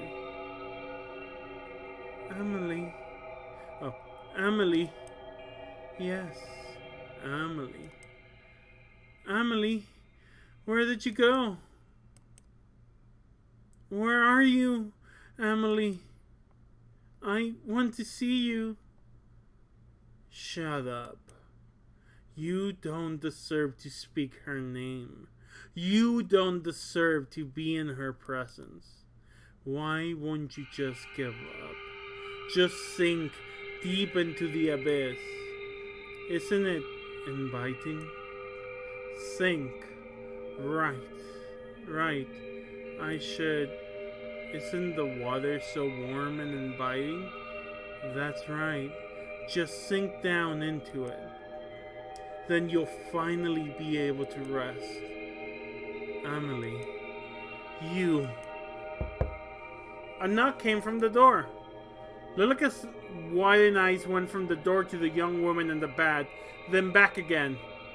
Excuse me, I'm coming in. Lilica ducked behind the folding screen. It's very funny to think that during this stuff, Lilica was there the whole time. Behind the folding screen just in time to hear the door open. Sophia? I knocked, but didn't hear a reply. I brought you a towel. She didn't wait any longer. As Amelie stepped into the room to set down the towel, Lilica quietly dashed out into the hall. Okay, she wasn't there for the whole gayness of it. Before Lilica had a chance to even catch her breath, the bathroom door opened once again, and Amelie stepped out with flushed cheeks. Did you tell her that she must depart? No, I... Is something the matter? Are you feeling unwell? Your face is bright red. Sophia will stay until she decides to leave. No, she must leave now. Tonight, no longer. As you wish. I'm sorry, Lilica, but I believe it's only fair. After she traveled so far, and she is my friend. That woman. Calling another woman siren. That siren. Look what she's done to our Amelie.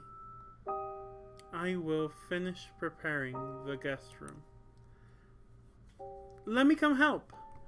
Sophia, when you're done in there, you can come to your room. From the other side of the door, Sophia's voice came in return. Okay, thanks, Amelie. The guest bedroom was freshly cleaned, with new linen on the bed and a lit lantern beside it. Fortunately, Lilica had prepared the room well in advance. You did a fine job preparing the room so far. Thank you, Lilica. Anything for you. I was thinking, tomorrow, if the rain has cleared up, we could open the greenhouse again and have morning tea there. It's been so long since we last used it. Cracks! By now, a dozen cracks stemmed from a dozen other cracks, filling the entirety of Lilica's world. At any moment, even a breeze would make everything collapse. Didn't we already speak of this? You cannot leave the house. But surely, the greenhouse would be safe. No one else uses it, and it's only a few steps from the back door. It is unsafe. You know this. What has gotten into you? Is it because of your friend? I just thought it would be nice to at least sit in the sun. Then you may sit by the window in the dining hall. Is it really so unsafe that even sitting a foot outdoors would be dangerous? Yes.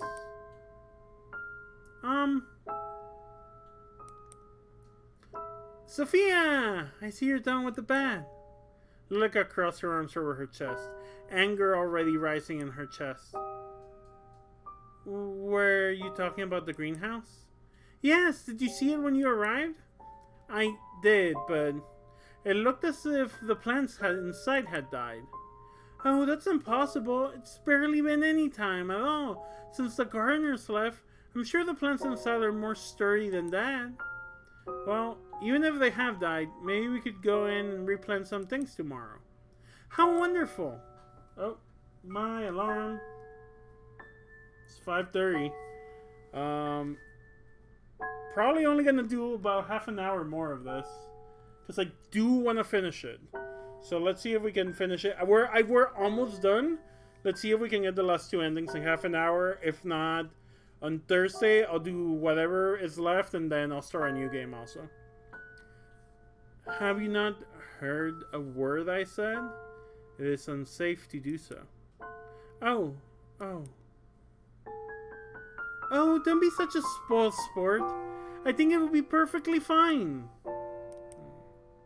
Well, it's getting late now, so I'll just leave you to retire. If you need anything, my room is just upstairs on the left. Good night, Sophia. Poison dripped from her voice as Lilica left the guest room behind. Oh, she didn't hear the gay conversation then. The house had a heart, and the heart was beating to the same rhythm as Lilica's. It was frenzied, on the verge of losing control. It echoed through her head, through the hall, through every corner of the building. The Morse code, as if it was as if the house itself was telling her to do something. Get rid of her. Cut out the disease. Protect Amelie.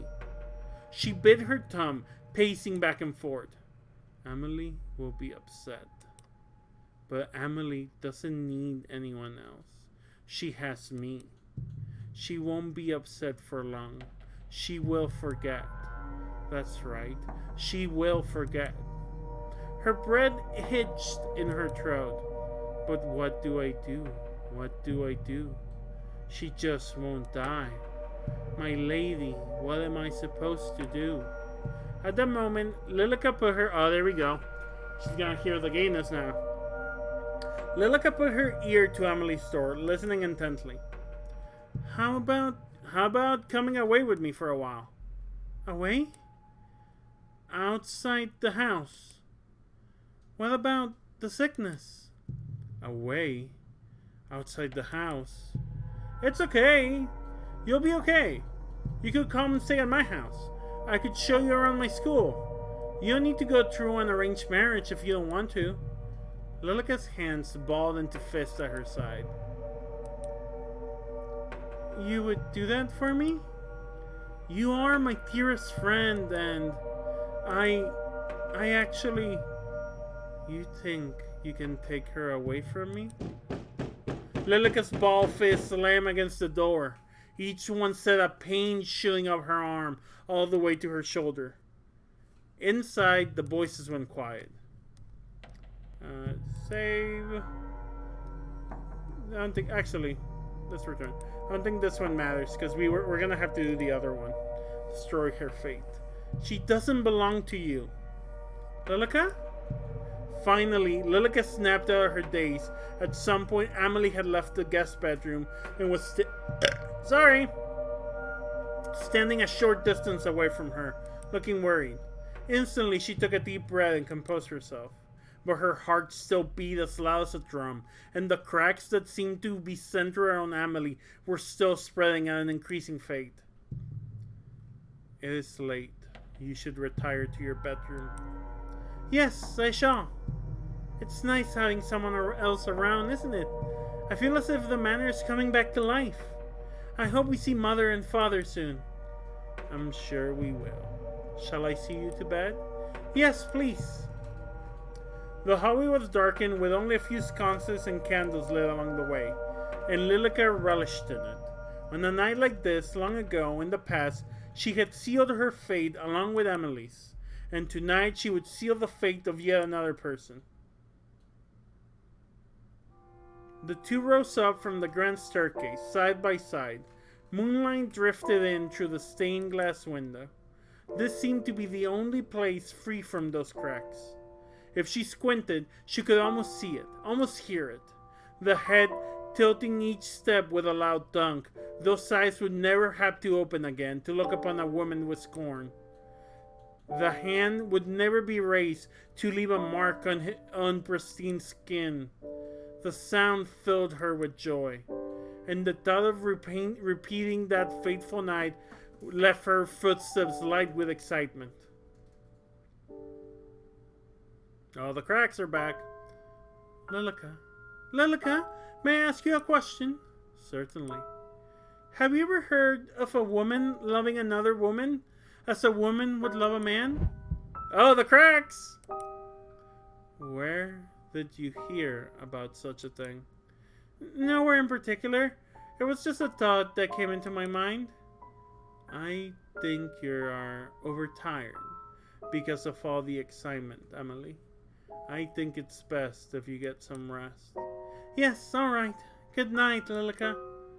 Lilica, who was seated on the edge of Amelie's bed, stood with unsteady feet. Standing in the doorway, she looked back at Amelie. Good night, Amelie. Sleep well.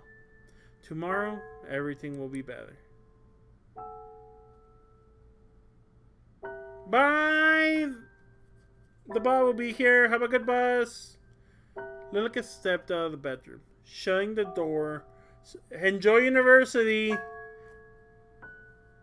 Behind her. Hope there's no ghost.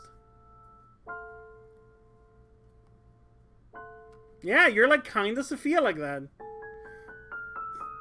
I am your Amelie and Marie is Lilica. The halls were dark with only a few candles to light her descent. It was quiet. Everything was asleep. The eyes that followed Lilica whenever she went were closed.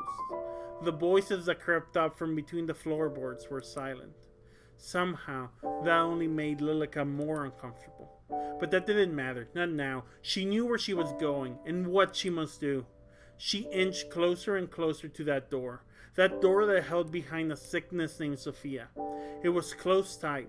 Lilica raised her hand, almost as if to knock, but instead pushed it open and entered. So this is going to be her haunting her. Just as the hallway was dark, so was the guest bedroom. The lantern had been blown out by only a short while ago. No sound came from her bed. All was still. Lilica crept closer and closer until she stood over the bed like a shadow. The woman underneath her kept her eyes shut tight. Her face was calm and serene. Lilica couldn't help but smile as her hands wrapped around her fragile, pale neck. Her fingers dug into Sophia's flesh, so soft and easily bruised. Still, she didn't even shift. For some reason, that made Lilica even more furious. But as the young woman named Sophia lay as still as a statue, her mind wandered back to another that had once done the same in this very house. A young woman who had left Amelie in Lilica's care, who had only wanted the best for her daughter, had only wanted for her to be happy. The problem is she'll leave. That's the problem, isn't it, my lady? The cold fingers slowly unwound from Sophia's throat. That she'll leave and take Amelie away. But if she stays, then won't Amelie be happy? She'll be so happy. Always. Forever. And then maybe you can... Lilica withdrew from the room in a rush, her feet carrying her faster than they ever had before. Through the hall, up the stairs, into Amelie's bedroom once again. The bed was warm and inviting. Lilica embellowed herself in that heat, wrapping her arms around Amelie tight. Lilica? Ah! She got the wrong name! Oh! Amelie was sleeping. Lilica jumped into bed and hugged her. And Amelie went, and then Lilica. Uh-huh. Wow. Even upstage, bitch. Do you want Sophia to stay here forever? What? She will leave if we don't do anything about it. She'll leave and you'll never hear from her again. That's not true, Lilica. She wouldn't just do that, my dear Amelie. I spoke to her just a moment ago. She was already packing her bags. At that, Amelie rubbed at her eyes and sat up. It can't be true. Go check for yourself. Amelie, not wasting even a single moment, walked towards her door and peered down. From there, the moon was shining through the stained glass. Just right, illuminating the hallway below. In the distance, a shadow could be seen moving. Lilica smiled. See? Lilica picked up a toy doll that still sat on Amelie's bed. A relic from the past. A straw-colored hair almost seemed to stand on the end. Don't you want to keep her here? Don't you want her to be like this doll? Keep her here? Right. Your own special doll who will never leave you. Don't worry, I'll make it happen. Just for you. I'll make sure you're happy forever. Go down to the hall, to my room, behind the bookcase. Wait for me. Amelie's eyes had glazed over, as if she wasn't fully there. She stood from the bed and picked up a small black case that rested on her nightstand before leaving the room. It wasn't long afterwards that Lilica followed in her footsteps, just in time to see Sophia ascending the staircase. She walked straight past Lilica, who was smiling happily, and approached Amelie's door. As she knocked, the door fell open with a groan. Amelie, are you in there? Amelie's waiting for you. From somewhere hidden in the darkness, a fragile melody filled the air. Almost instantly, Sophia turned towards the sound and began to follow. Lilica sped up, enough to walk beside her. Isn't it great? Isn't it great? Isn't this great? You like Amelie, don't you? Don't you want to make her happy? She would be ecstatic for you to stay forever. So why don't we help her to be happy forever? She offered no answer. They entered the room together. In the center of the room, surrounding the candles, Amelie sat, her skirt fanned out around her.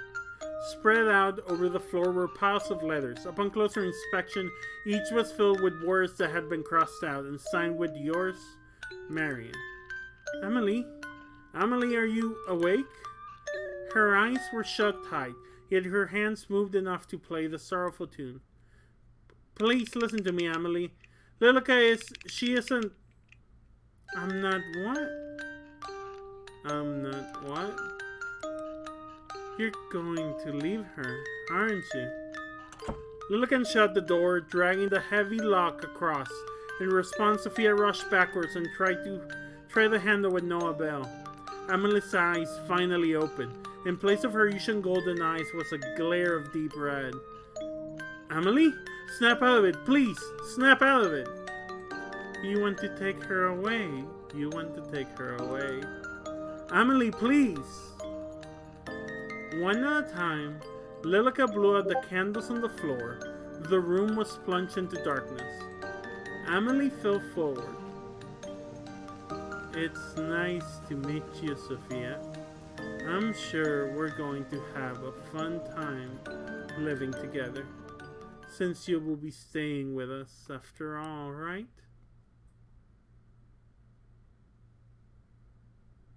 Oh, there's more! Lilica, could you pass the sugar? Of course, Amelie. With a smile, Lilica pushed the sugar across the table towards Amelie. She picked up the teaspoon and dropped a single cube of sugar into her tea. Would you like one, Lilica? No, thank you. Just being around you makes my... No, thank you. Just being around you makes my tea sweet enough. And you, Sophia? You're awfully quiet today. I'll just give you one. Next to Amelie sat Sophia. Perfect and pristine. To Amelie's eyes, at least. But Lilica saw the truth. Her flesh convulsed and pulsated, and her eyes bulged from what was once her head. The shape of Sophia was gone, and in its place was the mount of a person who used to be. Lilica smiled. You know, there's sugar in her tea. There's no need to ask. You know she likes sugar in her tea. There's no need to ask. You're right. I'm so happy. Sophia, Lilica, you're both so important to me. This is a polycule, really. What's a polycule if not your ghost, you being trapped in a time loop, your ghost girlfriend, and your mummified girlfriend? Anytime. Anytime. Isn't that right, Sophia? From now on, it's just the three of us. Is there gonna be a CG? Side, Lilica, 3 out of 3. The three of us. What happens if I click beginning? Okay. Toxic polyamory. It's 5:45. I think I can do the other two before 6, or should I just call it? I think they're gonna be super short. I know there's a. I can tell you there's an ending beyond that. Oh, okay. Then I'll wait. We'll finish this Thursday, and if we finish Thursday early, I'll figure something else. We'll do a chill stream. We'll do more. What's it called? Tier list streams. Okay. I am gonna end the stream. Boom, boom, boom. Toxic polyamory. I love toxic polyamory. Who doesn't, really? Whomstamugus doesn't love toxic polyamory? Let's see. I think I'm just gonna end it. I don't know how many people are still around. So I think I'm just gonna end the stream instead of rating, but I'll be back Thursday morning with Peglin, and then we'll finish up Amelie Thursday night. Good luck.